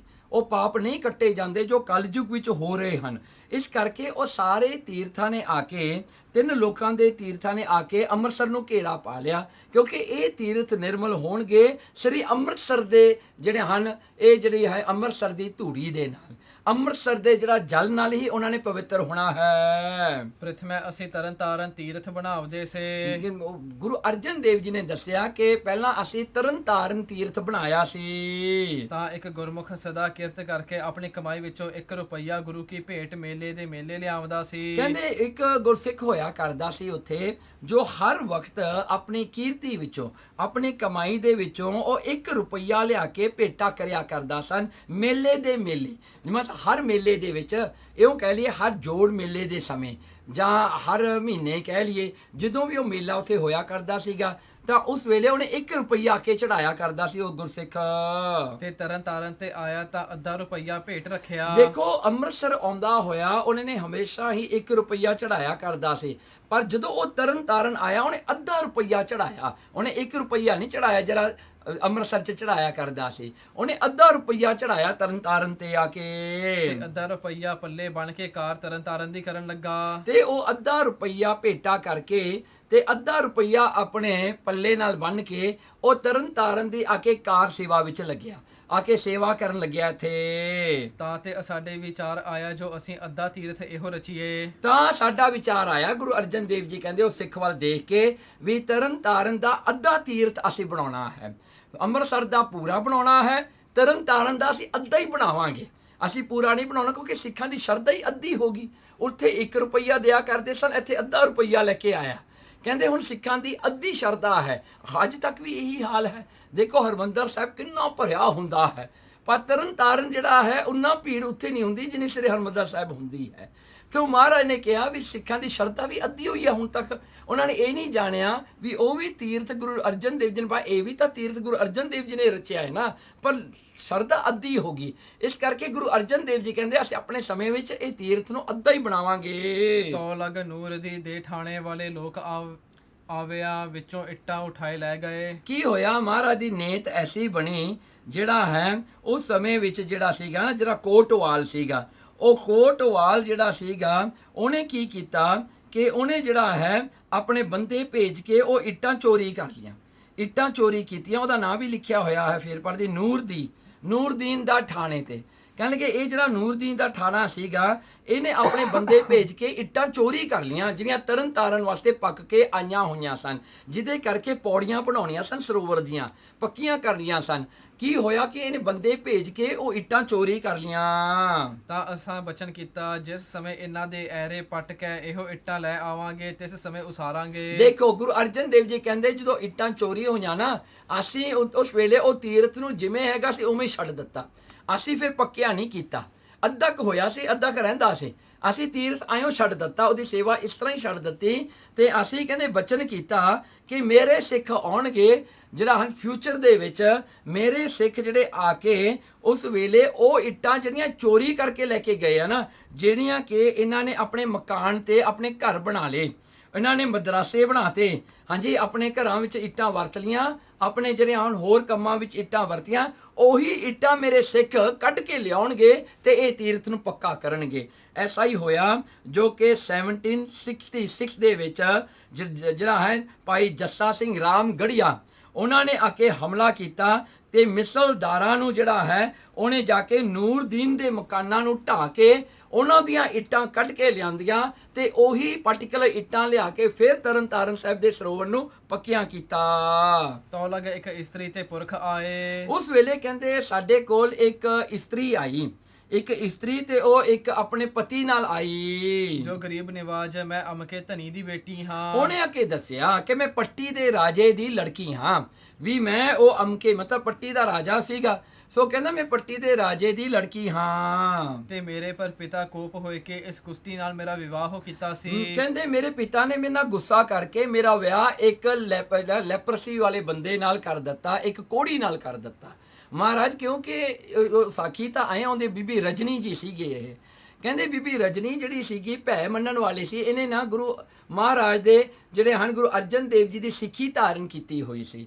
ਤਾਂ ਕੀ ਹੋਇਆ, ਇਹਦੇ ਪਿਤਾ ਇੱਕ ਦਿਨ ਆਪਣੀਆਂ ਲੜਕੀਆਂ ਨੂੰ ਸਦਕੇ ਕਹਿੰਦਾ ਮੈਨੂੰ ਦੱਸ ਤੈਨੂੰ ਕੌਣ ਪਾਲਦਾ ਹੈ, ਤੈਨੂੰ ਕੌਣ ਸਾਰੇ ਸੁੱਖ ਦਿੰਦਾ ਹੈ। ਇਹਦੀਆਂ 7 ਲੜਕੀਆਂ ਸਨ, ਉਹ 6 ਲੜਕੀਆਂ ਨੇ ਹੀ ਕਿਹਾ ਕਿ ਪਿਤਾ ਜੀ ਤੂੰ ਹੀ ਆ ਸਾਡਾ ਭਗਵਾਨ, ਤੂੰ ਹੀ ਸਭ ਕੁਝ ਸਾਨੂੰ ਦਿੰਦਾ ਹਾਂ ਤੇ ਤੂੰ ਹੀ ਅਸੀਂ ਸਭ ਕੁਝ ਲੈਂਦੇ ਹਾਂ। ਜਦੋਂ ਇਹ ਬੀਬੀ ਰਜਨੀ ਸਭ ਤੋਂ ਛੋਟੀ ਸੀਗੀ, ਜਦੋਂ ਇਹਨੂੰ ਸੱਦਿਆ, ਬੀਬੀ ਰਜਨੀ ਨੇ ਆਪਣੇ ਪਿਤਾ ਨੂੰ ਕਿਹਾ ਕਿ ਪਿਤਾ ਜੀ ਤੁਹਾਨੂੰ ਵੀ ਪਰਮਾਤਮਾ ਨੇ ਦਿੱਤਾ, ਕਿਉਂਕਿ ਇਹਨੂੰ ਸਿੱਖੀ ਪ੍ਰਾਪਤ ਸੀਗੀ, ਇਹ ਜਿਹੜਾ ਹਨ ਗੁਰੂ ਮਹਾਰਾਜ ਤੇ ਭਰੋਸਾ ਰੱਖਣ ਵਾਲੀ ਬਾਣੀ ਪੜਨ ਵਾਲੀ ਸੀ। ਤੇ ਇਹਨੇ ਆਪਣੇ ਪਿਤਾ ਨੂੰ ਕਿਹਾ ਕਿ ਪਿਤਾ ਜੀ ਗੁਰੂ ਨਾਨਕ ਤਾਂ ਇਉਂ ਕਹਿੰਦਾ ਹੈ ਕਿ ਸਾਰਿਆਂ ਨੂੰ ਪਰਮਾਤਮਾ ਦਾਤਾਂ ਦਿੰਦਾ ਹੈ ਉਹਨਾਂ ਦੇ ਕਰਮਾਂ ਅਨੁਸਾਰ, ਸਾਰਿਆਂ ਨੂੰ ਹੀ ਪਰਮਾਤਮਾ ਦੇਣ ਵਾਲਾ ਹੈ, ਤੁਹਾਨੂੰ ਵੀ ਉਹੀ ਦੇ ਰਿਹਾ ਹੈ ਤੇ ਤੁਹਾਡੇ ਰਾਹੀਂ ਹੀ ਮੈਨੂੰ ਦੇ ਰਿਹਾ ਹੈ। ਮਹਾਰਾਜ ਪਰ ਦੇਣ ਵਾਲਾ ਤਾਂ ਪਰਮਾਤਮਾ ਹੀ ਹੈ ਨਾ। ਤੋ ਇਹ ਗੱਲ ਨੂੰ ਸੁਣ ਕੇ ਰਾਜੇ ਨੂੰ ਬੜਾ ਕੋਪ ਹੋਇਆ, ਗੁੱਸਾ ਆਇਆ। ਉਹਨੇ ਕੀ ਕੀਤਾ, ਬੀਬੀ ਰਜਨੀ ਦਾ ਵਿਆਹ ਜਿਹੜਾ ਸੀਗਾ ਇੱਕ ਕੋੜੀ ਨੂੰ ਲੱਭ ਕੇ ਕਰ ਦਿੱਤਾ, ਜੋ ਕਿ ਉਹਦੀਆਂ ਲੱਤਾਂ ਵੀ ਨਹੀਂ ਚੱਲਦੀਆਂ ਸਨ, ਸਾਰਾ ਸਰੀਰ ਉਹਦਾ ਖਤਮ ਸੀਗਾ। ਉਹ ਰੇੜੇ ਤੇ ਪਾ ਕੇ ਬੀਬੀ ਰਜਨੀ ਨਾਲ ਵਿਆਹ ਕਰ ਦਿੱਤਾ ਤੇ ਬੀਬੀ ਰਜਨੀ ਵਿਚਾਰੀ ਆਪਣੀ ਪਤੀ ਦੀ ਸੇਵਾ ਕਰਦਿਆਂ ਹੋਇਆਂ ਉਹਨੂੰ ਰੇੜੀ ਤੇ ਪਾ ਕੇ ਖਿੱਚੀ ਫਿਰਦੀ ਸੀ ਵਿਚਾਰੀ, ਲੋਕਾਂ ਦੇ ਘਰ ਘਰ ਜਾ ਕੇ ਮੰਗ ਕੇ ਖਾਂਦੀ ਸੀਗੀ। ਸੋ ਇਹੋ ਹਾਲਤ ਦੇ ਵਿੱਚ ਕਹਿੰਦੀ ਮੇਰੇ ਪਿਤਾ ਨੇ ਮੇਰਾ ਇਹ ਕੀਤਾ। ਸੋ ਇਹ ਬੀਬੀ ਰਜਨੀ ਨੇ ਆ ਕੇ ਗੁਰੂ ਅਰਜਨ ਦੇਵ ਜੀ ਨੂੰ ਦੱਸਿਆ ਤੇ ਮੈਂ ਇਸ ਨੂੰ ਖਾਰੇ ਵਿੱਚ ਪਾਇ ਕੇ ਲਈ ਫਿਰਦੀ ਸਾਂ। ਕਹਿਣ ਲੱਗੀ ਹੁਣ ਇਸ ਕਰਕੇ ਇੱਕ ਵਾਰ ਕੀ ਹੋਇਆ, ਆਪਣੀ ਵਾਰਤਾ ਦੱਸਦੀ ਹੈ। ਮੈਂ ਇਹਨੂੰ ਖਾਰੇ ਤੇ ਪਾ ਕੇ ਉਹ ਟਰੋਲੀ ਤੇ ਪਾ ਕੇ ਮੈਂ ਖਿੱਚੀ ਫਿਰਦੀ ਸਾਂ ਤੇ ਮੈਂ ਅੰਮ੍ਰਿਤਸਰ ਆ ਗਈ। ਤੇ ਅੰਮ੍ਰਿਤਸਰ ਦੀ ਬੇਰ ਤਲੇ ਇਸ ਦਾ ਖਾਰਾ ਰੱਖ ਕੇ ਮੈਂ ਤੁੰਗੀ ਪਿੱਛਿਆ ਕੋ ਗਈ ਸਾਂ। ਦੇਖਿਆ ਜਿੱਥੇ ਅੰਮ੍ਰਿਤਸਰ ਹੈ, ਕਹਿੰਦੇ ਉਹ ਥਾਂ ਤੇ ਮੈਂ ਪਹੁੰਚ ਗਈ ਜਿੱਥੇ ਅੱਜ ਕੱਲ ਦੁੱਖ ਭੰਜਨੀ ਬੇਰੀ ਹੈ ਸ੍ਰੀ ਹਰਮੰਦਰ ਸਾਹਿਬ ਦੇ ਕੰਪਲੈਕਸ ਦੇ ਵਿੱਚ। ਸੋ ਕਹਿੰਦੇ ਉਹ ਦੁੱਖ ਭੰਜਨੀ ਬੇਰੀ ਜਿਹੜੀ ਹੈ ਉਹਦੇ ਥੱਲੇ ਮੈਂ ਇਹ ਖਾਰਾ ਇਹਦਾ ਰੱਖ ਦਿੱਤਾ ਤੇ ਇਹਨੇ ਉੱਥੇ ਛੱਡ ਕੇ ਬੇਰੀ ਦੇ ਥੱਲੇ ਛਾਵੇਂ ਮੈਂ ਚਲੀ ਗਈ ਸ਼ਹਿਰ ਦੇ ਵਿੱਚ ਭਿੱਖਿਆ ਮੰਗਣ ਵਾਸਤੇ, ਬੈਗਿੰਗ ਕਰਨ ਵਾਸਤੇ। ਮੈਂ ਬੈਗ ਕਰਨ ਵਾਸਤੇ ਚਲ ਗਈ ਖਾਣਾ, ਕਿਉਂਕਿ ਇਹ ਵੀ ਭੁੱਖਾ ਸੀ ਤੇ ਮੈਂ ਵੀ ਭੁੱਖੀ ਸੀ। ਉਸੀ ਠੌੜ ਵਿਸਾਖੀ ਦਾ ਦਿਨ ਸੀ। ਕਹਿਣ ਕਿ ਉਹ ਜਿਹੜਾ ਦਿਨ ਸੀ ਨਾ, ਪਾਰਟਿਕੂਲਰ ਡੇ ਜਿਹੜਾ ਸੀ ਵਿਸਾਖੀ ਵਾਲਾ ਦਿਨ ਸੀਗਾ। ਵਿਸਾਖ ਦੀ 1 ਤਰੀਕ ਸੀਗੀ, ਉਹ ਵਿਸਾਖੀ ਵਾਲਾ ਦਿਨ ਸੀਗਾ ਉਸ ਵੇਲੇ। ਤੇ ਕਾਉ ਉਸ ਜਲ ਵਿੱਚ ਇਸ਼ਨਾਨ ਕਰਕੇ ਸੁਪੇਦ ਹੋਈ ਗਿਆ। ਕਹਿਣ ਲੱਗੇ ਮੇਰੇ ਪਤੀ ਨੇ ਉਸ ਵੇਲੇ ਬੈਠਿਆਂ ਦੇਖਿਆ ਉੱਥੇ ਸਰੋਵਰ ਦੇ ਕੰਢੇ, ਕਹਿੰਦੇ ਉੱਥੇ ਕੀ ਦੇਖਦਾ ਹੈ ਵੀ ਕਾਲੇ ਕਾਂ ਵੜਦੇ ਹਨ, ਚਿੱਟੇ ਹੰਸ ਬਣ ਕੇ ਉੱਥੋਂ ਨਿਕਲਦੇ ਹਨ। ਸੋ ਕਾਲੇ ਵੜਦੇ ਹਨ ਤੇ ਹੰਸ ਬਣ ਕੇ ਨਿਕਲਦੇ ਹਨ। ਇਹ ਸਾਰਾ ਕੌਤਕ ਇਹਨੇ ਅੱਖੀ ਦੇਖਿਆ। ਤੇ ਇਹੋ ਪੁਰਖ ਪੀ ਉਸ ਕੇ ਵਿੱਚ ਇਸ਼ਨਾਨ ਕਰਕੇ ਅਰੋਗ ਹੋ ਗਿਆ। ਕਹਿਣ ਲੱਗੇ ਫਿਰ ਕੀ ਹੋਇਆ, ਉਹਦੇ ਮਨ 'ਚ ਸ਼ਰਧਾ ਆ ਗਈ ਵੀ ਜਿਹੜੇ ਕਾਲੇ ਕਾਂ ਬਣ ਕੇ ਹੰਸ ਬਣ ਕੇ ਨਿਕਲਦੇ ਹਨ, ਕਹਿੰਦੇ ਜੇ ਮੈਂ ਪਾਣੀ ਵਿੱਚ ਇਸ਼ਨਾਨ ਕਰਨਾ ਕਿ ਤਾਂ ਮੈਂ ਵੀ ਠੀਕ ਹੋ ਜਾਵਾਂਗਾ। ਤੇ ਉਹਨੇ ਇਸ਼ਨਾਨ ਕੀਤਾ। ਇਸ਼ਨਾਨ ਕਰਕੇ ਉਹ ਅਰੋਗ ਹੋ ਗਿਆ, ਉਹਦੀ ਲੈਪਰਸੀ ਦੀ ਬਿਮਾਰੀ ਸਾਰੀ ਦੂਰ ਹੋ ਗਈ। ਉਹ ਸੀਗਾ ਜੀ ਅੰਮ੍ਰਿਤ ਸਰੋਵਰ, ਜਿਹੜਾ ਹਰਮੰਦਰ ਸਾਹਿਬ ਦਾ ਅੰਮ੍ਰਿਤ ਸਰੋਵਰ ਹੈ। ਜਿਹੜੀ ਛਪੜੀ ਸੀ ਨਾ, ਉਹੀ ਛਪੜੀ ਦਾ ਮਹਾਰਾਜ ਨੇ ਇੱਕ ਵੱਡਾ ਜਿਹੜਾ ਹੈ ਉੱਥੇ ਸਰੋਵਰ ਬਣਾਇਆ ਤੇ ਕਹਿੰਦੇ ਉੱਥੇ ਹੀ ਇਹਨੇ ਇਸ਼ਨਾਨ ਕਰਕੇ ਇਹਦਾ ਸਾਰਾ ਰੋਗ ਦੂਰ ਹੋ ਗਿਆ। ਜਿਹੜਾ ਰੋਗ ਅਨਕਿਉਰਡ ਸੀਗਾ, ਜਿਹੜੇ ਰੋਗ ਦੀ ਕੋਈ ਵੀ ਦਵਾਈ ਨਹੀਂ, ਜਿਹੜੇ ਰੋਗ ਨੂੰ ਕੋਈ ਵੀ ਇਲਾਜ ਨਹੀਂ ਸੀਗਾ, ਕਹਿੰਦੇ ਉਹ ਵੀ ਠੀਕ ਹੋਇਆ। ਇਹਦੇ ਅੰਗ ਜਿਹੜੇ ਝੜੇ ਹੋਏ ਸਨ ਉਹ ਵੀ ਪੂਰੇ ਹੋ ਗਏ। ਸਭੇ ਪਤੇ ਇਸ ਦੇ ਮੈਂ ਪਛਾਣਦੀ ਹਾਂ, ਪਰ ਮੈਨੂੰ ਪ੍ਰਤੀਤ ਨਹੀਂ ਆਵਦੀ। ਕਹਿਣ ਲੱਗੇ ਇਹ ਜਿਹੜਾ ਬੰਦਾ ਹੈ ਜਿਹੜਾ ਨਾਲ ਲੈ ਕੇ ਆਈ ਸੀ ਨਾ ਉਸ ਵੇਲੇ, ਉਹਦਾ ਆਦਮੀ ਸੀ ਜਿਹੜਾ ਠੀਕ ਹੋਇਆ। ਬੀਬੀ ਰਜਨੀ ਨੂੰ ਸ਼ੱਕ ਸੀ ਕਿ ਇਹ ਮੇਰਾ ਆਦਮੀ ਆ ਜਾਂ ਕਿਤੇ ਇਹ ਹੋਰ ਕੋਈ ਹੈ ਜਿਹਨੇ ਮੇਰੇ ਆਦਮੀ ਨੂੰ ਮਾਰ ਕੇ ਆਪ ਮੇਰਾ ਪਤੀ ਬਣ ਗਿਆ। ਹੁਣ ਕਹਿੰਦੀ ਉਹ ਮੈਨੂੰ ਮੰਨਣ 'ਚ ਨਹੀਂ ਆਉਂਦਾ, ਮਹਾਰਾਜ ਮੈਨੂੰ ਨਹੀਂ ਪਤਾ ਵੀ ਇਹ ਉਹੀ ਹੈ ਜਾਂ ਹੋਰ, ਕਿਉਂਕਿ ਬਿਲਕੁਲ ਚੇਂਜ ਹੋ ਗਿਆ, ਬਿਲਕੁਲ ਉਹਦਾ ਸਰੀਰ ਅਰੋਗ ਹੋ ਗਿਆ, ਸੋਹਣਾ ਹੋ ਗਿਆ। ਤਾਂ ਬੀਬੀ ਰਜਨੀ ਨੂੰ ਇਹ ਸ਼ੱਕ ਸੀਗਾ ਵੀ ਸੱਚਮੁੱਚ ਇਹ ਮੇਰਾ ਪਤੀ ਹੈ ਕਿ ਨਹੀਂ। ਤੁਸੀਂ ਕਿਰਪਾ ਕਰਕੇ ਦੱਸੋ। ਗੁਰੂ ਅਰਜਨ ਦੇਵ ਜੀ ਨੂੰ ਪੁੱਛਦੀ ਹੈ ਬੀਬੀ ਰਜਨੀ, ਮਹਾਰਾਜ ਤੁਸੀਂ ਦੱਸੋ ਇਹ ਸੱਚਮੁੱਚ ਮੇਰਾ ਪਤੀ ਹੈ ਕਿ ਨਹੀਂ। ਤਾਂ ਅਸਾਂ ਅੰਤਰ ਧਿਆਨ ਹੋਏ ਕੇ ਦੇਖਿਆ। ਤਾਂ ਉਸ ਵੇਲੇ ਗੁਰੂ ਅਰਜਨ ਦੇਵ ਜੀ ਸਿੱਖਾਂ ਨੂੰ ਦੱਸ ਰਹੇ ਨੇ ਕਿ ਅਸੀਂ ਅੰਤਰ ਧਿਆਨ ਹੋ ਕੇ ਦੇਖਿਆ। ਮਹਾਰਾਜ ਤਾਂ ਅੰਤਰਜਾਮੀ ਨੇ, ਪਰ ਮਹਾਰਾਜ ਜੀ ਜੇ ਆਪਣੇ ਕੌਤਕ ਆਪਣੇ ਤਰੀਕੇ ਨਾਲ ਕਰਦੇ ਹਨ। ਕਹਿੰਦੇ ਅਸੀਂ ਅੰਤਰ ਧਿਆਨ ਹੋ ਕੇ ਦੇਖਿਆ। ਗੁਰੂ ਅਰਜਨ ਦੇਵ ਜੀ ਕਹਿੰਦੇ ਤਾਂ ਸਾਨੂੰ ਸਤਿਗੁਰਾਂ ਸਾਹਿਬ ਤੀਸਰੀ ਪਾਤਸ਼ਾਹੀ ਦੀ ਆਗਿਆ ਹੋਈ। ਉਸ ਵੇਲੇ ਸਾਨੂੰ ਤੀਜੇ ਪਾਤਸ਼ਾਹ ਗੁਰੂ ਅਮਰਦਾਸ ਸੱਚੇ ਪਾਤਸ਼ਾਹ ਜੀ ਦੇ ਦਰਸ਼ਨ ਹੋਏ। ਤਾਂ ਸਾਨੂੰ ਗੁਰੂ ਅਮਰਦਾਸ ਮਹਾਰਾਜ ਨੇ ਦੱਸਿਆ ਜੋ ਇਸਤਰੀ ਦਾ ਭਰਤਾ ਵੀ ਇਹੀ ਪੁਰਖ ਹੈ। ਹਾਂ, ਗੁਰੂ ਅਮਰਦਾਸ ਨੇ ਸਾਨੂੰ ਆ ਕੇ ਦੱਸਿਆ ਵੀ ਇਹ ਜਿਹੜਾ ਹਨ ਇਹ ਬੀਬੀ ਰਜਨੀ ਦਾ ਇਹੀ ਪਤੀ ਹੈ, ਇਹੀ ਅਸਲ ਪਤੀ ਹੈ। ਔਰ ਅਸਾਂ ਪ੍ਰਿਥਮੇ ਬਾਵਲੀ ਜੀ ਤੀਰਥ ਗੋਇੰਦਵਾਲ ਰਚਿਆ ਹੈ। ਤੇ ਗੁਰੂ ਅਮਰਦਾਸ ਨੇ ਉਸ ਵੇਲੇ ਗੁਰੂ ਅਰਜਨ ਦੇਵ ਜੀ ਦੱਸਦੇ ਹਨ ਕਿ ਸਾਨੂੰ ਕਿਹਾ ਕਿ ਪਹਿਲਾਂ ਤਾਂ ਅਸੀਂ ਬੌਲੀ ਸਾਹਿਬ ਬਣਾਇਆ ਹੈ ਗੋਇੰਦਵਾਲ ਸਾਹਿਬ ਦੇ ਵਿੱਚ। ਇਹ ਤੀਰਥ ਸਭ ਤੋਂ ਪਹਿਲਾਂ ਅਸੀਂ ਰਚਿਆ। ਪਹਿਲਾ ਤੀਰਥ ਗੁਰਸਿੱਖਾਂ ਦਾ ਕਿਹੜਾ ਬਣਿਆ? ਬੌਲੀ ਸਾਹਿਬ ਬਣਿਆ, ਜੋ ਗੁਰੂ ਅਮਰਦਾਸ ਜੀ ਨੇ ਬਣਵਾਇਆ। ਤਾਂ ਉਸ ਦੀਆਂ 84 ਪੌੜੀਆਂ ਕੀਤੀਆਂ ਹਨ। ਅਸੀਂ ਉਸ ਤੀਰਥ ਦੀਆਂ ਬੌਲੀ ਸਾਹਿਬ ਦੀਆਂ 84 ਪੌੜੀਆਂ 84 ਪੌੜੀਆਂ ਰੱਖੀਆਂ। ਜੋ ਜਪਜੀ ਦਾ ਭੋਗ ਇੱਕ ਮਨ ਹੋਏ ਕੇ ਪੌੜੀਆਂ ਤੇ ਪਾਏਗਾ, ਜੋ ਇੱਕ ਮਨ ਹੋ ਕੇ ਇੱਕ ਜਪਜੀ ਪਹਿਲਾਂ ਇਸ਼ਨਾਨ ਕਰੇਗਾ, ਇਸ਼ਨਾਨ ਕਰਕੇ ਇੱਕ ਪੌੜੀ ਤੇ ਬਹਿ ਕੇ ਇੱਕ ਜਪਜੀ ਸਾਹਿਬ ਦਾ ਪਾਠ ਕਰੇਗਾ, ਫਿਰ ਉੱਠ ਕੇ ਇਸ਼ਨਾਨ ਕਰਕੇ ਦੂਜੀ ਪੌੜੀ ਤੇ ਬਹਿ ਕੇ ਸੰਪੂਰਨ ਜਪਜੀ ਸਾਹਿਬ ਦਾ ਪਾਠ ਕਰੇਗਾ। ਇਸ ਤਰ੍ਹਾਂ ਕਰਕੇ 84 ਵਾਰੀ 84 ਵਾਰੀ ਇਹੀ ਜਿਹੜਾ ਹਨ ਸੀਕੁਐਂਸ ਨੂੰ ਰਿਪੀਟ ਕਰਦਿਆਂ ਹੋਇਆਂ ਇਸ਼ਨਾਨ ਕਰੇਗਾ। ਇਸ਼ਨਾਨ ਕਰੇਗਾ ਬੌਲੀ ਸਾਹਿਬ ਦੇ ਵਿੱਚ। ਇਸ਼ਨਾਨ ਕਰਕੇ ਫਿਰ ਇੱਕ ਮਨ ਪੌੜੀਆਂ ਤੇ ਭੋਗ ਪਾਏਗਾ, ਸੋ 84 ਥੀ ਬਚੇਗਾ। ਹਾਂ ਤੇ ਜੋ ਇਸੇ ਤਰ੍ਹਾਂ ਹੀ 84 ਵਾਰੀ 84 ਵਾਰੀ ਜਪਜੀ ਸਾਹਿਬ ਹਰ ਇੱਕ ਪੌੜੀ ਤੇ ਸੰਪੂਰਨ ਜਪਜੀ ਸਾਹਿਬ ਕਰਕੇ ਇਸ਼ਨਾਨ ਕਰਕੇ ਫਿਰ ਕਰੇਗਾ। ਇਸ ਤਰ੍ਹਾਂ ਜਿਹੜਾ ਹੈ ਰਿਪੀਟਡਲੀ ਫॉर 84 ਵਾਰੀ ਜਿਹੜਾ ਐਸਾ ਕਰੇਗਾ। ਤਾਂ ਇਹੋ ਅੰਮ੍ਰਿਤਸਰ ਤੀਰਥ ਤੁਸਾਂ ਰਚਨਾ ਤੇ ਵਿੱਚ ਹਰਮੰਦਰ ਰੱਖਣਾ। ਕਹਿਣਗੇ ਇਸੇ ਤਰ੍ਹਾਂ ਹੀ ਕਹਿੰਦਾ ਅਸੀਂ ਉਹ 84 ਕੱਟਣ ਵਾਸਤੇ ਉਹ ਤੀਰਥ ਬਣਾਇਆ ਸੀਗਾ। ਗੁਰੂ ਅਰਜਨ ਦੇਵ ਜੀ ਨੂੰ ਗੁਰੂ ਅਮਰਦਾਸ ਜੀ ਕਹਿੰਦੇ ਤੁਸੀਂ ਇਹ ਸ੍ਰੀ ਹਰਮੰਦਰ ਸਾਹਿਬ ਦੇ ਸੇਵਾ ਜਿਹੜੀ ਜਿਹੜਾ ਤੁਹਾਡੇ ਹਿੱਸੇ ਆਈ, ਤੁਸੀਂ ਇਹ ਜਿਹੜੀ ਸੇਵਾ ਕੀਤੀ ਅੰਮ੍ਰਿਤਸਰ ਵਿੱਚ, ਤੁਸੀਂ ਇਹ ਤੀਰਥ ਰਚਨਾ ਕੀਤਾ ਜੋ ਹਰਮੰਦਰ ਸਾਹਿਬ ਦੀ ਉਸਾਰੀ ਤੁਸੀਂ ਵਿਚਾਲੇ ਕੀਤੀ। ਵਿੱਚ ਇਸ ਦੇ ਗ੍ਰੰਥ ਜੀ ਰੱਖਣਾ। ਤੇ ਫਿਰ ਇਹ ਜਿਹੜਾ ਹੈ ਸ੍ਰੀ ਹਰਮੰਦਰ ਸਾਹਿਬ ਨੂੰ ਤਿਆਰ ਕਰਕੇ ਇਹਦੇ ਵਿੱਚ ਆਦ ਗ੍ਰੰਥ ਸ੍ਰੀ ਗੁਰੂ ਗ੍ਰੰਥ ਸਾਹਿਬ ਜੀ ਨੂੰ ਜਿਹੜਾ ਸੁਸ਼ੋਭਿਤ ਕਰਨਾ, ਉਹਨਾਂ ਦਾ ਪ੍ਰਕਾਸ਼ ਕਰਨਾ ਇਸ ਹਰਮੰਦਰ ਸਾਹਿਬ ਦੇ ਅੰਦਰ। ਜੋ ਇਹਾਂ ਇਸ਼ਨਾਨ ਕਰਕੇ ਧਿਆਨ ਲਾਇ ਕਰ ਗ੍ਰੰਥ ਜੀ ਸੁਣੇਗਾ, ਉਸ ਦੇ ਸਭ ਪਿਤਰਾਂ ਦਾ ਉਧਾਰ ਹੋਵੇਗਾ। ਦੇਖੋ ਜੋ ਵੀ ਇੱਥੇ ਆਏਗਾ, ਗੁਰੂ ਅਮਰਦਾਸ ਜੀ ਦੱਸ ਰਹੇ ਨੇ, ਕਹਿੰਦੇ ਗੁਰੂ ਅਮਰਦਾਸ ਜੀ ਕਹਿੰਦੇ ਹਨ ਜੋ ਵੀ ਇੱਥੇ ਆ ਕੇ ਇਸ਼ਨਾਨ ਕਰੇਗਾ, ਅੰਮ੍ਰਿਤ ਸਰੋਵਰ ਦੇ ਵਿੱਚ ਇਸ਼ਨਾਨ ਕਰੇਗਾ, ਧਿਆਨ ਲਾ ਕੇ ਸ੍ਰੀ ਗੁਰੂ ਗ੍ਰੰਥ ਸਾਹਿਬ ਜੀ ਦੀ ਬਾਣੀ ਨੂੰ ਸੁਣੇਗਾ, ਤੇ ਕਹਿੰਦੇ ਉਹਨਾਂ ਦੇ ਸਾਰੇ ਹੀ ਜਨਰੇਸ਼ਨ ਦਾ ਉਧਾਰ ਹੋਵੇਗਾ। ਸਾਰੀ ਉਹਦੀ ਜਨਰੇਸ਼ਨ ਜਿਹੜੀ ਹੈ ਉਹਨਾਂ ਦੇ ਪਿਤਰਾਂ ਦਾ ਸਾਰਿਆਂ ਦਾ ਉਧਾਰ ਹੋ ਜਾਏਗਾ, ਸਾਰੇ ਲਿਬਰੇਟਡ ਹੋ ਜਾਣਗੇ। ਤੇ ਬਚਨ ਹੋਆ ਜਿਸ ਅਸਥਾਨ ਗੁਰੂ ਰਾਮਦਾਸ ਜੀ ਦਾ ਸਰੀਰ ਹੋਮਿਆ ਹੈ, ਉੱਥੇ ਹੀ ਹਰਮੰਦਰ ਜੀ ਖੜਾ ਕਰਨਾ। ਕਹਿਣਗੇ ਜਿੱਥੇ ਵੀ ਜਿਹੜਾ ਹੈ ਗੁਰੂ ਰਾਮਦਾਸ ਸੱਚੇ ਪਾਤਸ਼ਾਹ ਜੀ ਨੇ ਆਪਣੇ ਚਰਨ ਪਾਏ, ਜਿੱਥੇ ਮਹਾਰਾਜ ਨੇ ਜਿਹੜਾ ਹੈ ਗੁਰੂ ਰਾਮਦਾਸ ਨੇ ਜਿਨ੍ਹਾਂ ਨੇ ਸੇਵਾ ਸ਼ੁਰੂ ਕੀਤੀ ਸੀ, ਜਿੱਥੇ ਵੀ ਉਹਨਾਂ ਨੇ ਇਹ ਅਸਥਾਨ ਬਣਾਉਣਾ ਸੀਗਾ, ਕਹਿੰਦੇ ਉਹੀ ਅਸਥਾਨ ਤੇ ਹਰਮੰਦਰ ਸਾਹਿਬ ਬਣਾਉਣਾ ਤੁਸੀਂ। ਜਿਹੜੇ ਥਾਂ ਨਿਰਯੁਕਤ ਕੀਤੇ ਗਿਆ ਹੈ, ਜਿਹੜਾ ਥਾਂ ਉਹਨਾਂ ਨੇ ਜਿਵੇਂ ਆਪਾਂ ਅੱਜ ਕੱਲ੍ਹ ਦੀ ਬੋਲੀ ਚ ਕਿਹਾ ਜਿੱਥੇ ਪਲਾਨ ਕੀਤਾ ਹੋਇਆ ਸੀ, ਕਹਿੰਦੇ ਉੱਥੇ ਹਰਮੰਦਰ ਸਾਹਿਬ ਤੁਸੀਂ ਬਣਾਉਣਾ। ਗੁਰੂ ਰਾਮਦਾਸ ਜੀ ਵਿਸ਼ਨ ਰੂਪ ਹੈ ਸਨ। ਕਹਿੰਦੇ ਦੇਖੋ ਗੁਰੂ ਰਾਮਦਾਸ ਜੀ ਵਿਸ਼ਨ ਰੂਪ ਹਨ।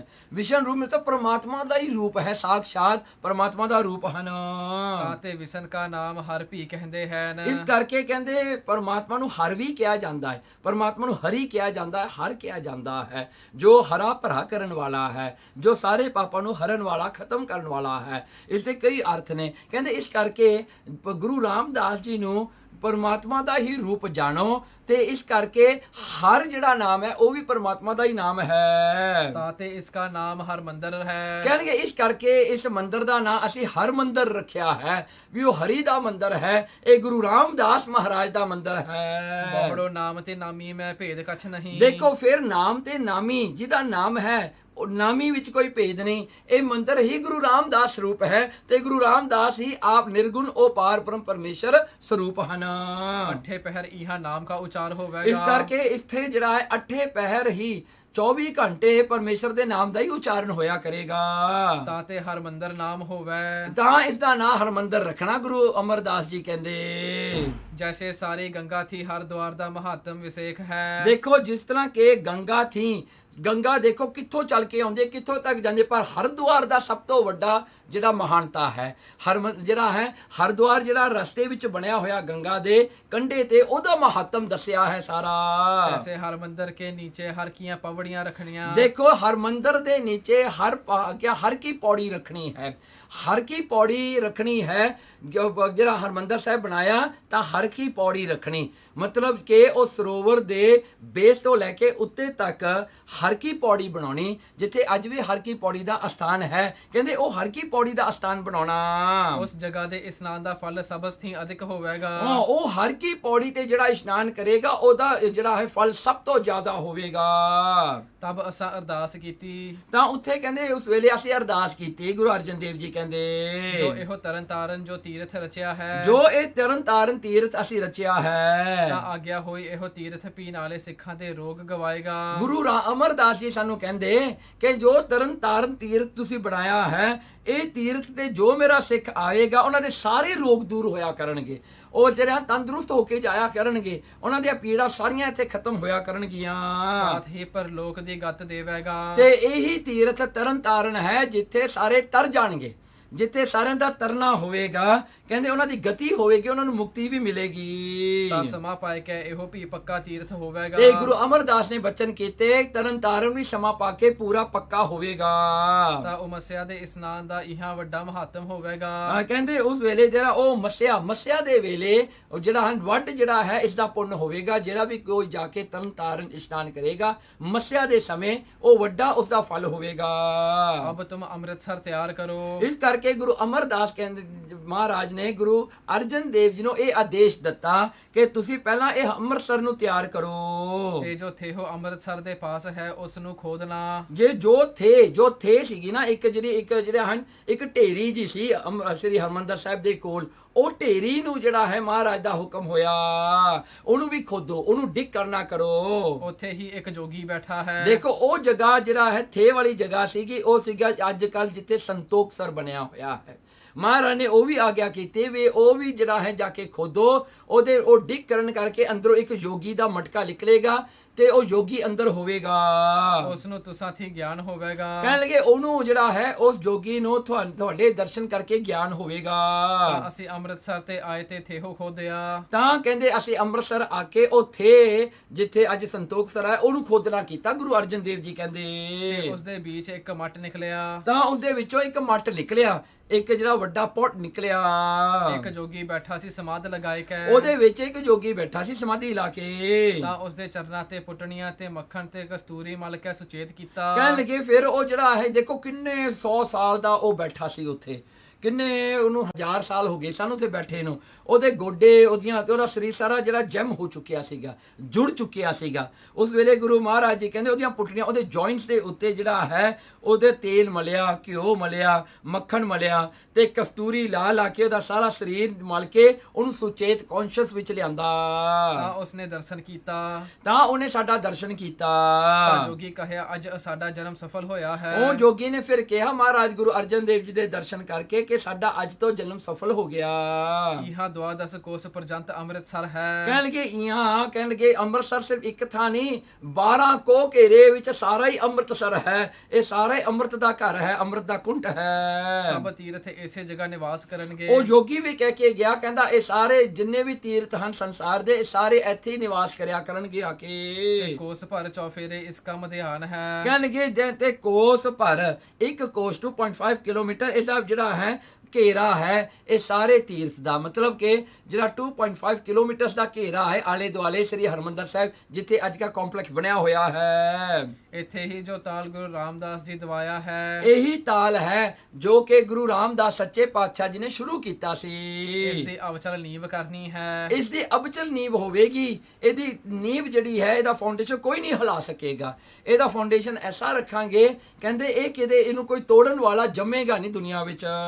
ਤੇ ਇਸ ਦੇ ਵਿੱਚ ਪੀ ਤੇ ਉਦਾਲੇ ਪੀ ਨਿਰੰਕਾਰ ਦੇ ਨਾਮ ਕੀ ਸੋਭਾ ਸਦਾ ਹੋਵੇਗੀ। ਕਹਿੰਦੇ ਇਹਦੇ ਅੰਦਰ ਹਰਮੰਦਰ ਸਾਹਿਬ ਦੇ ਅੰਦਰ ਤੇ ਆਲੇ ਦੁਆਲੇ ਸਾਰੀ ਪਾਰ ਬ੍ਰਹਮ ਪਰਮੇਸ਼ਰ ਦੀ ਉਸਤਤ ਹੋਇਆ ਕਰੇਗੀ, ਪ੍ਰੇਸ ਹੋਇਆ ਕਰੇਗੀ। ਉਹ ਸਿਰਫ ਇੱਕ ਪਰਮੇਸ਼ਰ ਦਾ ਹੀ ਇੱਥੇ ਪੂਜਾ ਹੋਇਆ ਕਰੇਗੀ। ਤੇ ਮੈਂ ਤ੍ਰੇਤੇ ਯੁੱਗ ਸਮੇਂ ਰਾਜੇ ਜਨਕ ਦਾ ਸਿੱਖ ਥਾ। ਹਾਂ ਉਸ ਵੇਲੇ ਜਿਹੜਾ ਹੈ ਕਹਿੰਦੇ ਇਹ ਜਿਹੜਾ ਸੀਗਾ ਨਾ ਆਪਣਾ ਜੋਗੀ, ਇਹ ਕਹਿੰਦਾ ਮੈਂ ਤ੍ਰੇਤੀ ਯੁੱਗ ਦੇ ਵਿੱਚ ਰਾਜਾ ਜਨਕ ਦਾ ਇੱਕ ਸਿੱਖ ਸੀ। ਤੇ ਮੁਝੇ ਗਿਆਨ ਦ੍ਰਿੜ ਨਹੀਂ ਸੀ ਹੁਆ। ਮੈਨੂੰ ਕਹਿੰਦੇ ਗਿਆਨ ਨਹੀਂ ਹੋਇਆ ਸੀ ਉਸ ਵੇਲੇ। ਤਾਂ ਮੈਂ ਉਸ ਸਮੇਂ ਰਾਜੇ ਜਨਕ ਜੀ ਕਹਿਆ। ਮੈਂ ਉਸ ਵੇਲੇ ਕਹਿੰਦੇ ਰਾਜੇ ਜਨਕ ਨੂੰ ਇਹ ਕਹਿਆ, ਇਹ ਪੁੱਛਿਆ ਤੂੰ ਇਹਾਂ ਜੋਗ ਸਾਧਨਾ ਕਰ। ਮੈਂ ਕਲਯੁਗ ਦੇ ਸਮੇਂ ਗੁਰੂ ਨਾਨਕ ਦਾ ਅਵਤਾਰ ਧਾਰ ਕੇ ਪੰਜਵਾਂ ਅਵਤਾਰ ਗੁਰੂ ਅਰਜਨ ਜੀ ਦਾ ਧਾਰਾਂਗਾ। ਦੇਖੋ ਰਾਜਾ ਜਨਕ ਨੇ ਜਦੋਂ ਮੈਨੂੰ ਗਿਆਨ ਨਹੀਂ ਹੋਇਆ ਨਾ, ਰਾਜਾ ਜਨਕ ਨੇ ਮੈਨੂੰ ਕਿਹਾ ਕਿ ਉਹ ਪਾਰ ਬ੍ਰਹਮ ਪਰਮੇਸ਼ਰ ਆਪ ਆ ਰਿਹਾ ਹੈ ਕਲਯੁਗ ਦੇ ਵਿੱਚ। ਹੁਣ ਰਾਜਾ ਜਨਕ ਕਹਿੰਦਾ ਵੀ ਮੇਤੋਂ ਤੈਨੂੰ ਗਿਆਨ ਨਹੀਂ ਹੋਇਆ। ਕਹਿੰਦੇ ਜਿਹੜਾ ਹੈ ਮਤਲਬ ਕਿ ਮੇਰੇ ਵਿੱਚ ਉਹ ਚੀਜ਼ ਨਹੀਂ ਸੀਗੀ ਹਜੇ ਹੈਗੀ ਜਿਹੜਾ ਮੈਂ ਤੈਨੂੰ ਗਿਆਨ ਕਰਾ ਸਕਾਂ। ਪਰ ਕਹਿੰਦੇ ਕਲਯੁਗ ਦੇ ਵਿੱਚ ਨਾ ਉਹ ਪਰਮੇਸ਼ਰ ਮੈਂ ਜਿਹੜਾ ਹੈ ਰਾਜਾ ਜਨਕ ਨੇ ਤੇ ਮੈਂ ਸ਼ਬਦ ਵਰਤਿਆ, ਜੋ ਮੈਂ ਰੂਪ ਹੈ, ਜੋ ਮੇਰਾ ਆਤਮਾ ਰੂਪ ਹੈ, ਜੋ ਪਾਰ ਬ੍ਰਹਮ ਪਰਮੇਸ਼ਰ ਹੈ, ਕਹਿੰਦੇ ਉਹਨੇ ਅਵਤਾਰ ਧਾਰਨਾ ਹੈ। ਉਹ ਗੁਰੂ ਨਾਨਕ ਹੋ ਕੇ ਕਲਯੁਗ ਦੇ ਵਿੱਚ ਆ ਕੇ ਜਿਹੜਾ ਹੈ ਆਪਣਾ ਜਿਹੜਾ ਪ੍ਰਕਾਸ਼ ਲਵੇਗਾ। ਦੇਖੋ ਇੱਥੇ ਬਹੁਤ ਜ਼ਰੂਰੀ ਗੱਲ ਹੈ, ਕਈ ਜਿਹੜੇ ਵਿਦਵਾਨ ਨੇ ਉਹ ਇੱਥੇ ਟਪਲਾ ਖਾ ਜਾਂਦੇ ਨੇ। ਉਹ ਮੈਂ ਸ਼ਬਦ ਨੂੰ ਉਹ ਰਾਜਾ ਜਨਕ ਨਾਲ ਜੋੜ ਦਿੰਦੇ ਨੇ ਵੀ ਰਾਜਾ ਜਨਕ ਦਾ ਅਵਤਾਰ ਗੁਰੂ ਨਾਨਕ ਹੈ। ਇਹ ਗਲਤ ਹੈ।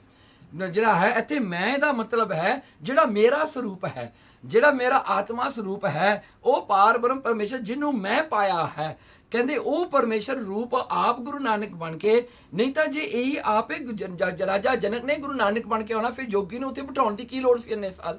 ਉਹਨੂੰ ਉਦੋਂ ਹੀ ਉਪਦੇਸ਼ ਦੇ ਦਿੰਦਾ, ਉਦੋਂ ਹੀ ਉਹਨੂੰ ਮੁਕਤੀ ਕਰ ਦਿੰਦਾ।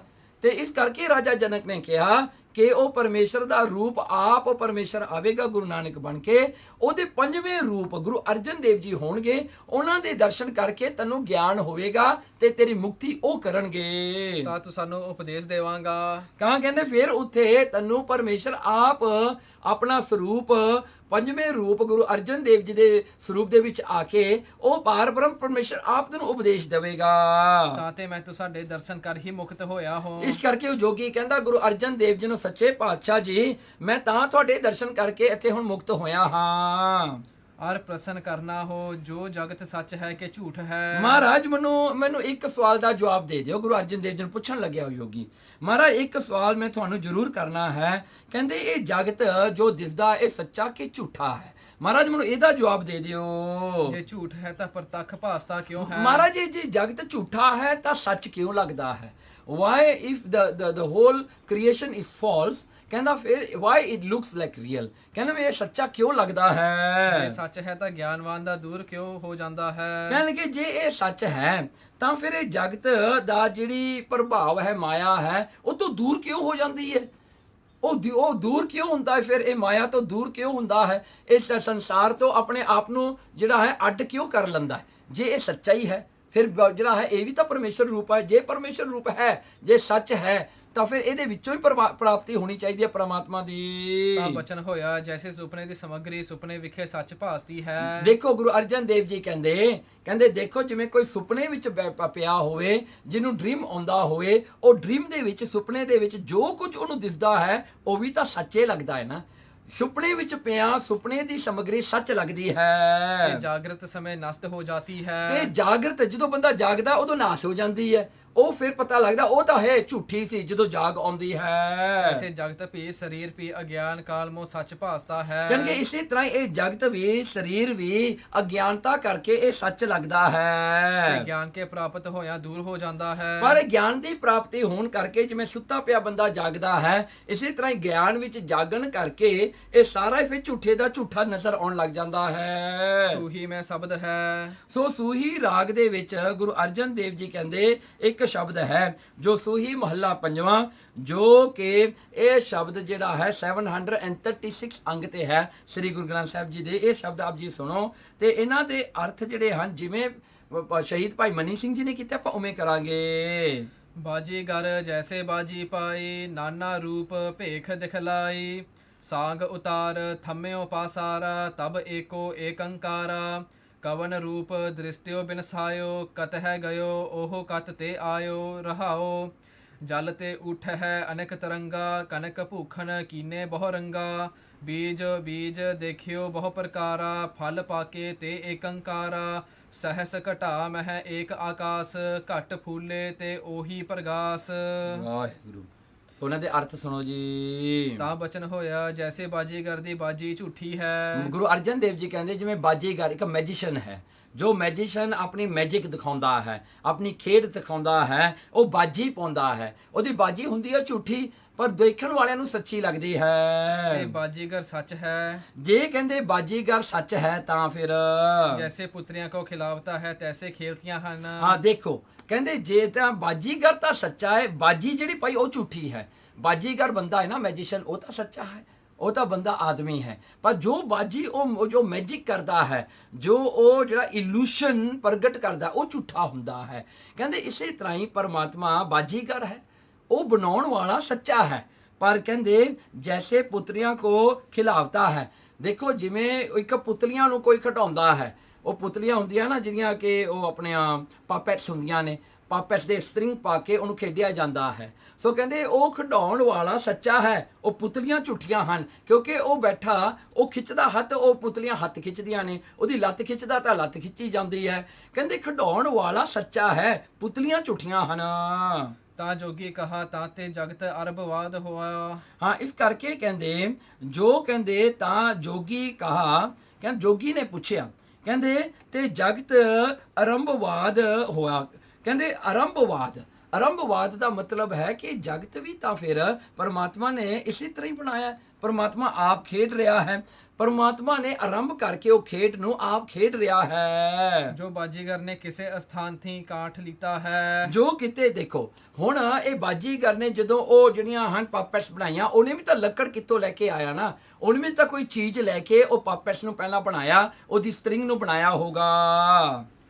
ਕਿਸੇ ਅਸਥਾਨ ਤੀ ਹਥਿਆਰ ਪੁੱਤਰੀਆਂ ਦੇ ਘੜਨ ਵਾਲੇ ਲੀਤੇ ਹੈ। ਹਾਂ, ਫਿਰ ਉਹ ਪੁੱਤਰੀਆਂ ਨੂੰ ਬਣਾਉਣ ਵਾਸਤੇ, ਲੱਕੜ ਨੂੰ ਘੜਨ ਵਾਸਤੇ, ਕਾਫ ਕਰਨ ਵਾਸਤੇ ਉਹਨੇ ਜਿਹੜਾ ਹਨ ਕੋਈ ਇਨਸਟਰੂਮੈਂਟ ਟੂਲਸ ਲੈ ਕੇ ਆਇਆ ਨਾ, ਉਹ ਟੂਲਸ ਵੀ ਤਾਂ ਕਿਤੋਂ ਮਿਲੇ ਆ ਨਾ, ਜਿਹਦੇ ਕਰਕੇ ਉਹਨੇ ਪੁੱਤਰੀਆਂ ਬਣਾਈਆਂ। ਪੁੱਤਰੀਆਂ ਬਣਾਈਆਂ ਹਨ। ਹਾਂ, ਉਹਨੇ ਪੁੱਤਰੀਆਂ ਬਣਾਈਆਂ ਆਪਣੇ ਘੜ ਕੇ, ਉਹ ਲੱਕੜ ਨੂੰ ਘੜ ਕੇ ਉਹਨੇ ਪੁੱਤਰੀਆਂ ਬਣਾ ਲੀਆਂ। ਇਹ ਪ੍ਰਣਾਮਵਾਦ ਕੇ ਭੂਖਣ ਨਾਨਾ ਪ੍ਰਕਾਰ ਕੇ ਹੋਤੇ ਹਨ। ਇਹ ਦੇਖੋ ਇਹ ਪ੍ਰਣਮਵਾਦ ਹੈ। ਇਹ ਪ੍ਰਣਮਵਾਦ ਜਿਹੜਾ ਹੈ ਇਹ ਐਸਾ ਹੈ, ਕਹਿੰਦੇ ਜਿਵੇਂ ਭੂਖਣ ਨਾਨਾ ਪ੍ਰਕਾਰ ਕੇ ਹੋਤੇ ਹੈ। ਜਿਵੇਂ ਕਿ ਭੂਖਣ ਜਿਹੜੇ ਗਹਿਣੇ ਹੁੰਦੇ ਨੇ ਉਹ ਬੜੇ ਤਰ੍ਹਾਂ ਦੇ ਹੁੰਦੇ ਹਨ, ਬੜੇ ਸ਼ੇਪਸ ਦੇ ਹੁੰਦੇ ਹਨ, ਬੜੇ ਕਿਸਮ ਦੇ ਹੁੰਦੇ ਹਨ। ਕੋਈ ਹਾਰ ਬਣਦਾ, ਕੋਈ ਕਾਂਟੇ ਬਣਦੇ, ਕੋਈ ਈਅਰਿੰਗ, ਕੋਈ ਜਿਹੜਾ ਹੈ ਕਾਠੀ ਬਣਦੀ ਹੈ, ਕੋਈ ਜਿਹੜਾ ਚੂੜੀ ਬਣਦੀ ਹੈ, ਤਰ੍ਹਾਂ ਤਰ੍ਹਾਂ ਦੇ ਗਹਿਣੇ ਬਣਦੇ ਹਨ ਸੋਨੇ ਦੇ। ਸੋਈ ਕੰਚਨ ਪ੍ਰਣਾਮ ਕੇ ਭੂਖਣ ਹੋ ਜਾਤੇ ਹੈ। ਆ ਕਹਿਣ ਲੱਗੇ ਸੋਈ ਕੰਚਨ ਪ੍ਰਣਾਮ ਵਰਤ ਨੂੰ ਪਾ ਕੇ ਉਹ ਜਿਹੜੇ ਹਨ ਬਣ ਜਾਂਦੇ ਨੇ ਭੂਖਣ।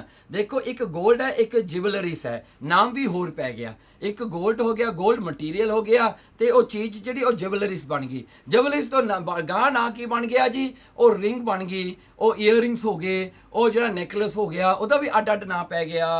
ਤੈਸੇ ਬ੍ਰਹਮ ਹੀ ਪ੍ਰਣਾਮ ਕੇ ਜਗਤ ਹੋਏ ਗਿਆ ਹੈ। ਕਹਿੰਗੇ ਤੈਸੇ ਹੀ ਬ੍ਰਹਮ ਪਰਮਾਤਮਾ ਚੇਂਜ ਹੋ ਗਿਆ, ਉਹਨੇ ਆਪਣਾ ਸਰੂਪ ਚੇਂਜ ਕਰਕੇ ਸੰਸਾਰ ਦਾ ਰੂਪ ਧਾਰਨ ਕਰ ਲਿਆ। ਜਿਵੇਂ ਗੋਲਡ ਨੇ ਜਿਵਲਰੀਸ ਬਣ ਗਿਆ ਹੈ, ਕਹਿੰਦੇ ਇਸੇ ਤਰ੍ਹਾਂ ਹੀ ਪਰਮਾਤਮਾ ਬ੍ਰਹਮ ਵੀ ਬਣ ਗਿਆ ਹੋਣਾ। ਜੋਗੀ ਕਹਿੰਦਾ ਤਾਂ ਬਚਨ ਹੋਇਆ ਪ੍ਰਣਾਮਵਾਦ ਸੋ ਹੋਤਾ ਹੈ ਜੋ ਆਪਣੇ ਸਰੂਪ ਨੂੰ ਤਿਆਗ ਜਾਤਾ ਹੈ। ਦੇਖੋ ਗੁਰੂ ਅਰਜਨ ਦੇਵ ਜੀ ਨੂੰ ਸਮਝਾਉਂਦੇ ਨੇ ਹੁਣ ਯੋਗੀ ਨੂੰ ਕਹਿੰਦੇ ਦੇਖ ਜੋਗੀ, ਪਰਮਵਾਦ ਜਿਹੜਾ ਹੁੰਦਾ ਹੈ ਨਾ ਉਹ ਕੈਸਾ ਹੁੰਦਾ ਹੈ ਜੋ ਆਪਣੇ ਸਰੂਪ ਨੂੰ ਤਿਆਗ ਕੇ, ਉਹ ਆਪਣਾ ਓਰੀਜਨਲ ਸਰੂਪ ਛੱਡ ਕੇ ਦੂਜਾ ਰੂਪ, ਦੂਜਾ ਫਾਰਮ ਬਣ ਜਾਂਦਾ ਹੈ। ਜਾਤੇ ਕੰਚਨ ਭੂਖਣਾ ਦੇ ਸਮੇਂ ਭੂਖਣ ਸੁਵਰਨ ਹੀ ਹੈ। ਦੇਖੋ ਪਰਮਵਾਦ ਉਹ ਚੀਜ਼ ਹੈ ਜਿਹੜੀ ਕਿ ਇੱਕ ਵਾਰੀ ਚੇਂਜ ਹੋ ਕੇ ਮੁੜ ਕੇ ਆਪਣੇ ਓਰੀਜਨਲ ਸਰੂਪ ਵਿੱਚ ਨਾ ਆ ਸਕੇ। cannot revert back to its original form। ਜਿਵੇਂ ਕਿਤੇ ਆਪਾਂ ਦੁੱਧ ਲੈ ਲਈਏ, ਦੁੱਧ ਤੋਂ ਆਪਾਂ ਬਣਾ ਲਈਏ ਜਿਹੜਾ ਹੈ ਦਹੀਂ ਬਣਾ ਲਈਏ, ਦਹੀਂ ਮੀਨਸ ਯੋਗਰਟ ਬਣ ਗਿਆ ਨਾ, ਉਹਦਾ yogurt cannot be turn back into milk, ਨਹੀਂ ਬਣ ਸਕਦਾ। ਇੱਕ ਵਾਰੀ ਉਹ ਬਣ ਗਿਆ ਸੋ ਬਣ ਗਿਆ। ਸੋ ਜਿਵੇਂ ਇੱਕ ਇਨਸਾਨ ਹੈ, ਆਪਾਂ ਛੋਟੇ ਹੁੰਦੇ ਬੇਬੀ ਸੀਗੇ, ਵੱਡੇ ਹੋ ਕੇ ਆਪਾਂ ਬੁੱਢੇ ਹੋ ਗਏ। Now you cannot go back and become the baby in the same life time, ਨਹੀਂ ਹੋ ਸਕਦਾ। ਇਹ ਪਰਮਵਾਦ ਹੈ, ਜੋ ਇੱਕ ਵਾਰੀ ਚੀਜ਼ ਬਦਲ ਜਾਂਦੀ ਹੈ ਉਹ ਆਪਣੇ ਸਰੂਪ ਵਿੱਚ ਨਹੀਂ ਆ ਸਕਦੀ। ਉਹ ਜਿਹੜੀ ਪਰਮਵਾਦ ਹੈ ਉਹਨੂੰ ਪਰਮਵਾਦ ਕਹਿੰਦੇ ਹਨ। ਤੇ ਤਰੰਗ ਜਲ ਕੇ ਸਮੇਂ ਪੀ ਜਲ ਹੀ ਹੈ। ਤੇ ਦੇਖੋ ਜਿਹੜਾ ਕੰਚਨ ਹੈ ਨਾ, ਕਹਿੰਦੇ ਦੇਖੋ ਜਦੋਂ ਇਹ 골ਡ ਸੀਗਾ, ਕਹਿੰਦੇ ਉਦੋਂ ਇਹਨੂੰ ਘੜ ਕੇ, ਇਹਨੂੰ ਮੈਲਟ ਕਰਕੇ ਜਿਵਲਰੀਸ ਬਣਾਉਣੀਆਂ। ਪਰ ਜਦੋਂ ਜਿਵਲਰੀਸ ਬਣੀਆਂ ਉਦੋਂ ਵੀ ਤਾਂ ਇਹ 골ਡ ਹੈ ਨਾ, ਇਹਦਾ ਨਾ ਹੀ ਜਿਵਲਰੀ ਪੈ ਗਿਆ, ਇਹਦਾ ਨਾ ਹੀ ਨੈਕਲਸ ਪੈ ਗਿਆ, ਈਅਰਿੰਗਸ ਬਣ ਗਿਆ। ਪਰ ਜਦੋਂ ਇਹਨੂੰ ਢਾ ਕੇ, ਇਹਨੂੰ ਫਿਰ ਜਿਹੜਾ ਹਨ ਮਟਕੀ ਵਿੱਚ ਪਾ ਕੇ ਇਹਨੂੰ ਅੱਗ ਲਾ ਕੇ ਸਾੜਿਆ ਜਾਵੇ, ਉਹ ਜਿਵਲਰੀਸ ਵਾਪਸ ਫਿਰ ਵੀ ਗੋਲੇ ਬਣ ਜਾਂਦੀਆਂ ਨੇ। That means the gold turn into jewelries, but it can revert back to its original form। ਮੁੜ ਕੇ ਗੋਲ ਬਣ ਸਕਦੇ ਨੇ। ਦੂਜਾ ਐਗਜ਼ਾਮਪਲ, ਤੇ ਤਰੰਗ ਜਲ ਕੇ ਸਮੇਂ ਵੀ ਜਲ ਹੈ। ਜਿਵੇਂ ਹੁਣ ਤਰੰਗ ਉੱਠਦਾ ਹੈ, ਲਹਿਰਾਂ ਆਉਂਦੀਆਂ, ਵੇਵ ਆਉਂਦੀਆਂ ਹਨ ਸਮੁੰਦਰ ਵਿੱਚ, ਉਹ ਲਹਿਰ ਉੱਠ ਕੇ ਉਹ ਕਹਾਉਂਦੀ ਆ ਲਹਿਰ। ਪਰ ਜਦੋਂ ਉਹ ਉੱਠਦੀ ਹੈ ਪਹਿਲਾਂ ਵੀ ਪਾਣੀ ਹੁੰਦੀ ਆ, ਜਿਹੜੇ ਹਨ ਹਵਾ ਦੇ ਹੋਣ ਕਰਕੇ ਉਹ ਲਹਿਰ ਬਣਦੀ ਹੈ। ਲਹਿਰ ਬਣ ਕੇ ਮੁੜ ਕੇ ਜਦੋਂ ਡਿੱਗਦੀ ਹੈ ਉਹ ਫਿਰ ਪਾਣੀ ਬਣ ਜਾਂਦੀ ਹੈ। ਥੋੜੇ ਸਮੇਂ ਕਰਕੇ ਉਹ ਲਹਿਰ ਹੁੰਦੀ ਹੈ, ਬਾਕੀ ਉਹ ਪਾਣੀ ਦਾ ਪਾਣੀ ਹੁੰਦੀ ਹੈ। ਜਿਵੇਂ ਇਸੇ ਤਰ੍ਹਾਂ ਇਹ ਪਰਮਵਾਦ ਹੈ। ਜਿਹੜਾ ਇਹ ਪਰਮਵਾਦ ਨਹੀਂ ਹੈ ਕਿਉਂਕਿ ਉਹ ਵਾਪਸ ਆਪਣੇ ਸਰੂਪ ਵਿੱਚ ਆ ਗਈ। ਪਰਮਵਾਦ ਹੁੰਦਾ ਜਿਹੜਾ ਮੁੜ ਕੇ ਇੱਕ ਵਾਰੀ ਚੇਂਜ ਹੋ ਕੇ ਮੁੜ ਕੇ ਉਹ ਆਪਣੇ ਸਰੂਪ 'ਚ ਨਾ ਆ ਸਕੀ, ਉਹਨੂੰ ਪਰਮਵਾਦ ਕਹਿੰਦੇ ਹਨ। ਤਾਂ ਤੇ ਵਿਵਰਤਵਾਦ ਹੈ। ਹਾਂ, ਇਹਨੂੰ ਵਿਵਰਤਵਾਦ ਕਹਿੰਦੇ ਆ, ਜਿਹੜੀ ਚੀਜ਼ ਚੇਂਜ ਹੋ ਕੇ ਵੀ ਆਪਣੇ ਸਰੂਪ ਵਿੱਚ ਵਾਪਸ ਆ ਸਕੇ। ਜਿਵੇਂ 골ਡ ਹੋ ਗਿਆ, ਜਿਵੇਂ ਉਹ ਵੇਵਸ ਹੋ ਗਏ, ਜਿਵੇਂ ਲੋਹਾ ਹੈ, ਲੋਹੇ ਦੇ ਤੁਸੀਂ ਕੜੇ ਬਣਾ ਲਓ, ਕਿਰਪਾਨਾਂ ਬਣਾ ਲਓ, ਤਲਵਾਰ ਬਣਾ ਲਓ, ਪਰ ਜਦੋਂ ਉਹਨੂੰ ਭੱਠੀ 'ਚ ਪਾ ਕੇ ਸਾੜ ਕੇ ਉਹ ਮੁੜ ਕੇ ਲੋਹੇ ਦਾ ਲੋਹਾ ਫੇਰ ਬਣ ਗਿਆ। ਮਹਾਰਾਜ ਕਹਿੰਦੇ ਇਹ ਪਰਮਵਾਦ ਨਹੀਂ ਹੈ, ਇਹ ਵਿਵਰਤਵਾਦ ਹੈ।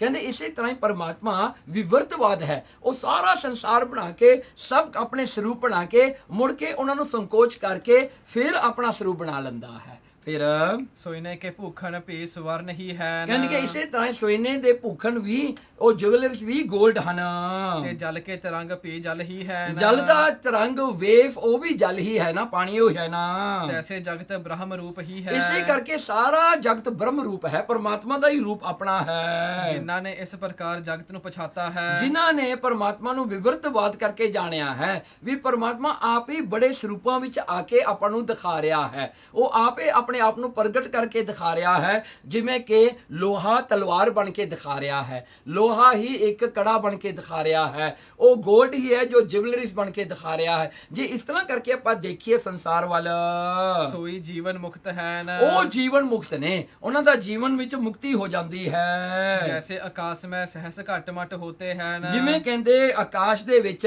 ਜਿਹੜਾ ਹਨ ਕਹਿੰਦੇ ਜਿਹੜਾ ਹਨ ਬੜੇ 1000 ਆਫ ਘਟ ਹੁੰਦੇ ਹਨ, ਕਿੰਨੇ ਹੀ ਜਿਹੜੇ ਹਨ ਘੜੇ ਬਣੇ ਹੁੰਦੇ ਹਨ। ਜੇ ਘੜੇ ਜਿਹੜੇ ਹਜ਼ਾਰਾਂ ਘੜੇ ਰੱਖੇ ਹੋਣ, ਇੱਕ ਸੂਰਜ ਹੋਵੇ, ਉਹ ਇੱਕ ਸੂਰਜ ਜਿਹੜਾ ਹਜ਼ਾਰਾਂ ਘੜਿਆਂ ਵਿੱਚ ਆਪਣਾ ਰਿਫਲੈਕਸ਼ਨ ਪਾਉਂਦਾ ਹੈ, ਪਰ ਸੂਰਜ ਤਾਂ ਇੱਕੋ ਹੀ ਆ ਨਾ। ਉਹ ਪਾਣੀ ਦੇ ਹੋਣ ਕਰਕੇ, ਪਾਣੀ ਦੀ ਹੋਂਦ ਕਰਕੇ, ਉਹ ਰਿਫਲੈਕਸ਼ਨ ਪੈਣ ਕਰਕੇ ਇੱਕ ਇੱਕ ਘੜੇ ਵਿੱਚ ਇੱਕ ਇੱਕ ਸੂਰਜ ਆਉਂਦਾ ਹੈ, ਪਰ ਹੁੰਦਾ ਅਸਲ ਵਿੱਚ ਇੱਕੋ ਸੂਰਜ ਹੈ। ਇਸੇ ਤਰ੍ਹਾਂ ਹੀ ਪਰਮਾਤਮਾ ਉਹ ਇੱਕ ਹੀ ਹੈ ਜੋ ਆਪਾਂ ਨੂੰ ਭਾਸਦਾ ਹੈ, ਜੋ ਆਪਾਂ ਉਹਨੂੰ ਦੇਖਦੇ ਹਾਂ ਵੀ ਉਹ ਬੜੇ ਸਰੂਪਾਂ ਵਿੱਚ ਹੈ, ਬਹੁਤ ਉਹਦੇ ਸਰੂਪ ਹਨ। ਤੇ ਆਕਾਸ਼ ਘਟਾ ਕੇ ਬਣਾਵਨ ਥੀ ਬਣਿਆ ਨਹੀਂ ਤੇ ਆਕਾਸ਼ ਜਿਹੜਾ ਹੈ ਕਹਿੰਦੇ ਉਹ ਜਿਹੜਾ ਹੈ ਘਟਾ ਕੇ ਬਣਾਵਨ ਥੀ ਬਣਿਆ ਨਹੀਂ। ਹੁਣ ਦੇਖੋ ਉਹ ਜਿਹੜਾ ਹੈ ਉਹ ਘੜੇ ਬਣਨ ਨਾਲ, ਉਹ ਪਾਣੀ ਦੇ ਬਣਨ ਨਾਲ is not subjected, the sun is not subjected to the pot or to the water or to the reflection। ਜਿਹੜਾ ਹਨ ਸੂਰਜ ਦੀ ਆਪਣੀ ਹੋਂਦ ਹੈ, ਉਹ ਆਪਣੀ ਐਗਜ਼ਿਸਟੈਂਸ ਕਰਕੇ ਇੱਕ ਕਰਕੇ ਖੜਾ ਹੈ, ਪਰ ਉਹਨੂੰ ਜਿਹੜਾ ਘੜੇ ਹਨ ਦੇ ਸੂਰਜ is not subjected to the reflection that is seen within the pot। ਦੇਖੋ ਸੂਰਜ ਇੰਡੀਪੈਂਡੈਂਟ ਹੈ। ਸੋ ਇਸੇ ਕਰਕੇ ਜਿਹੜਾ ਹੈ ਕਹਿੰਦੇ ਪਰਮਾਤਮਾ ਭਾਵੇਂ ਸਭ ਕੁਝ ਬਣਾ ਦਿੰਦਾ, ਇਹ ਸੰਸਾਰ ਸਾਰਾ ਜਿਵੇਂ ਪੋਟਸ ਹਨ, ਉਹਦੇ ਵਿੱਚ ਜਿਹੜਾ ਰਿਫਲੈਕਸ਼ਨ ਪੈ ਰਿਹਾ ਉਹ ਆਤਮਾ ਹੈ। That is how we are all ਘੜੇ।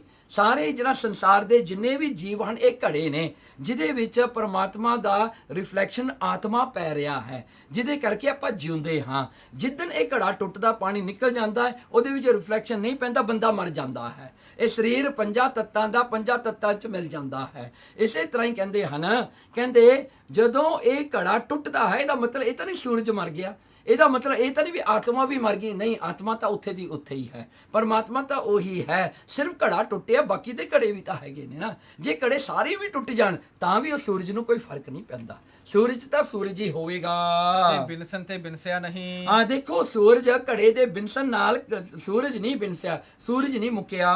ਤੈਸੇ ਬ੍ਰਹਮ ਜਗਤ ਕੇ ਉਪਜਨ ਤੇ ਉਪਜਿਆ ਨਹੀਂ। ਇਸੇ ਤਰ੍ਹਾਂ ਹੀ ਕਹਿੰਦੇ ਬ੍ਰਹਮਾ ਜਿਹੜਾ ਹੈ, ਬ੍ਰਹਮ ਪਰਮਾਤਮਾ ਜਿਹੜਾ ਹੈ, ਉਹ ਸੰਸਾਰ ਦੇ ਬਣਨ ਕਰਕੇ ਨਹੀਂ ਬਣਿਆ, ਉਹ ਤਾਂ ਪਹਿਲਾਂ ਵੀ ਸੀ।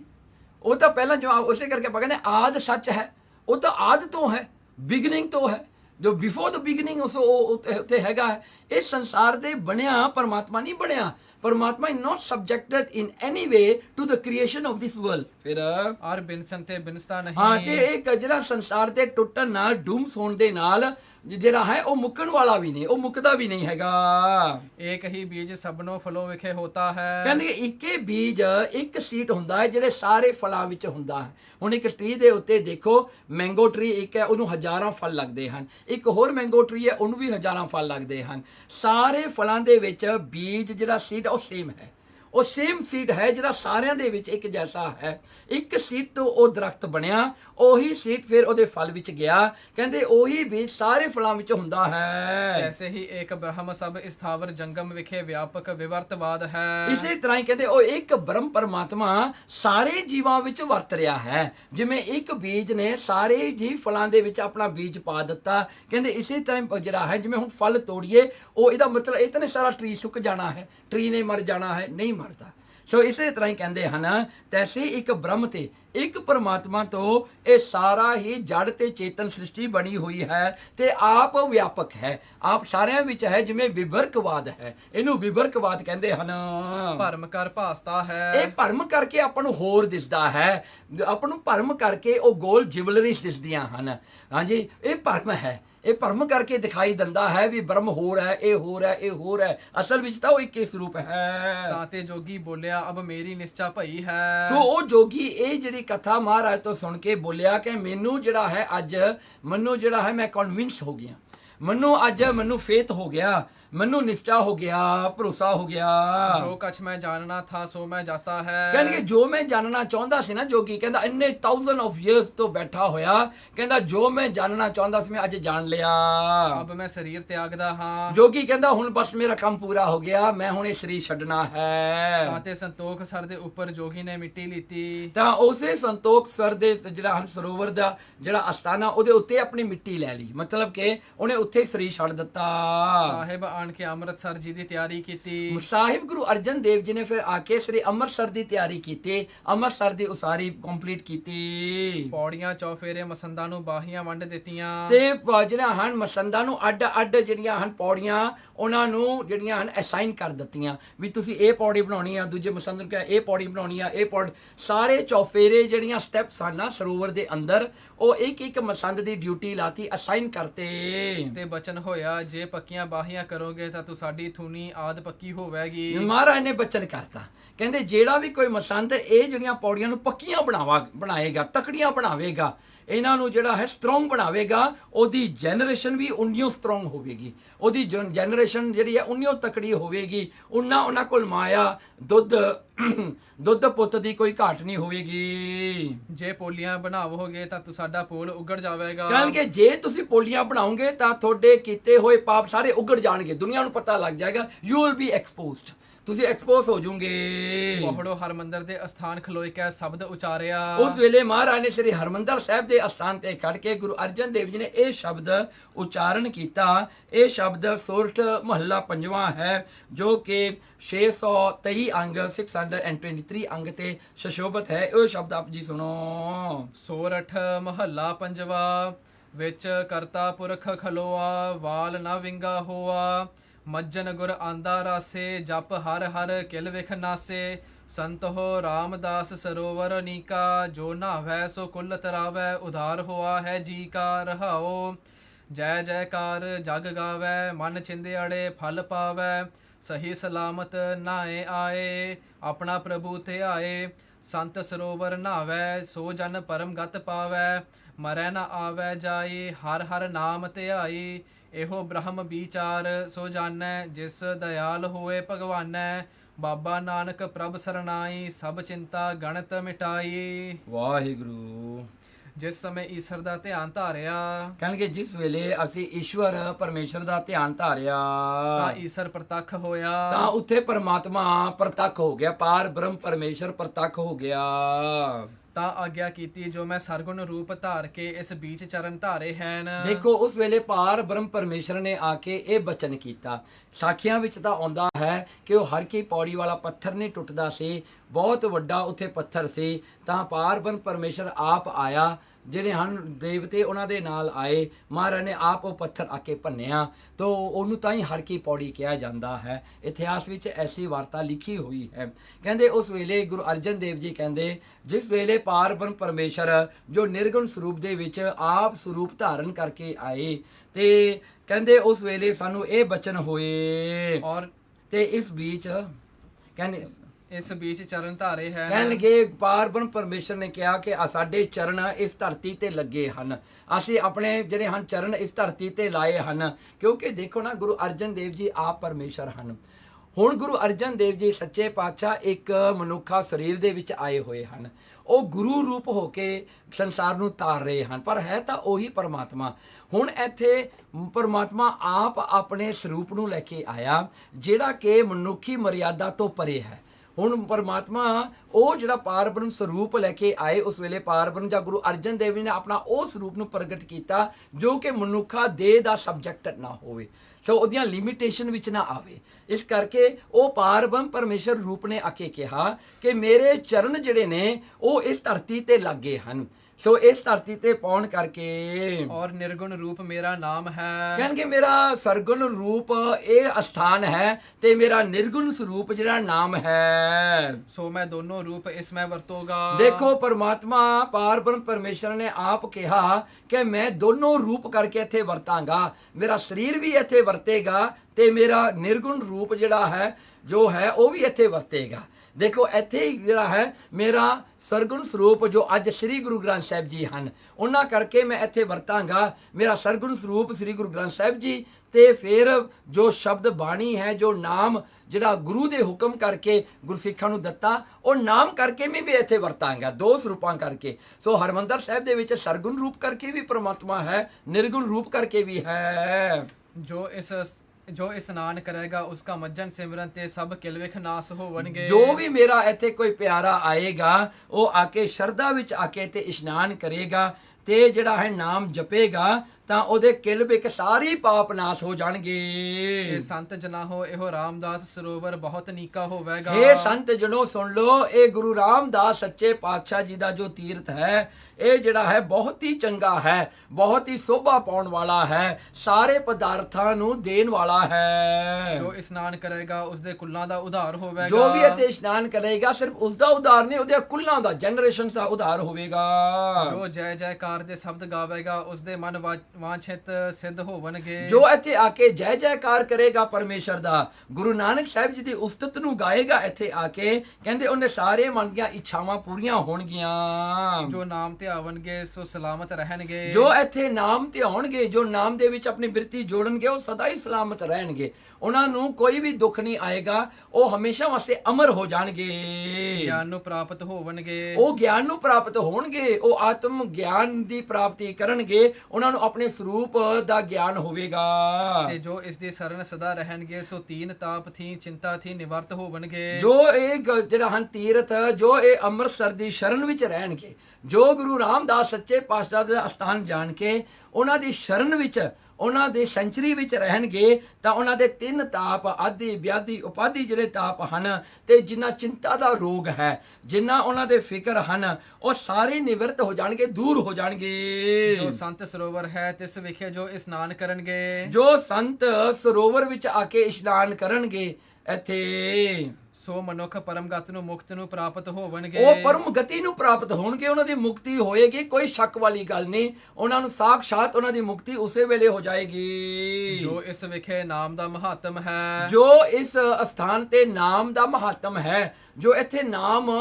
ਵਰਤ ਰਿਹਾ ਹੈ, ਜੋ ਮਨ ਜੋ ਨਾਮ ਹੈ, ਜੋ ਇੱਥੇ ਪ੍ਰਗਟ ਰੂਪ ਵਿੱਚ ਹੈ, ਇਸ ਵਿਖੇ ਮਨ ਕੋ ਇਸ਼ਨਾਨ ਕਰਾਵਣਗੇ। ਜੋ ਇੱਥੇ ਆ ਕੇ ਨਾਮ ਜਪ ਕੇ ਆਪਣੇ ਮਨ ਦਾ ਵੀ ਇਸ਼ਨਾਨ ਕਰਾਉਣਗੇ, ਸਰੀਰ ਦਾ ਇਸ਼ਨਾਨ ਪ੍ਰਤੱਖ ਸਰੋਵਰ ਵਿੱਚ ਕਰਨਗੇ, ਤੇ ਨਾਮ ਜਪ ਕੇ ਆਪਣੇ ਮਨ ਦਾ ਇਸ਼ਨਾਨ ਜਿਹੜੇ ਕਰਾਉਣਗੇ, ਸੋ ਜਨਮ ਮਰਨ ਥੀ ਰਹਿਤ ਹੋਵਣਗੇ। ਉਹ ਜਨਮ ਤੇ ਮਨ ਤੋਂ ਰਹਿਤ ਹੋ ਜਾਣਗੇ, ਉਹ ਜਨਮ ਤੇ ਮਰਨ ਤੋਂ ਛੁੱਟ ਜਾਣਗੇ। ਜੋ ਸਾਥ ਹੀ ਇਸ਼ਨਾਨ ਕਰਨਗੇ। ਜੋ ਇੱਥੇ ਸਾਥ ਹੀ ਇਸ਼ਨਾਨ ਕਰਨਗੇ, ਜੋ ਇੱਥੇ ਆ ਕੇ ਜਿਹੜਾ ਹੈ ਸਾਜਣਾ ਹਨ, ਆਪਣਾ ਜਿਹੜਾ ਹੈ ਨਾਮ ਦੇ ਸਾਥ, ਨਾਮ ਜਪਦਿਆਂ ਹੋਇਆ ਆਪਣੇ ਸਰੀਰ ਦਾ ਇਸ਼ਨਾਨ ਕਰਨਗੇ, ਸਾਥ ਹੀ ਨਾਮ ਦਾ ਉਚਾਰ ਕਰਨਗੇ। ਤੇ ਨਾਮ ਦਾ ਵੀ ਉਚਾਰਨ ਕਰਨਗੇ ਇੱਥੇ, ਕਿ ਨਾਮ ਦੇ ਨਾਲ ਵੀ ਆਪਣੀ ਬਿਰਤੀ ਜੋੜਨਗੇ। ਜੋ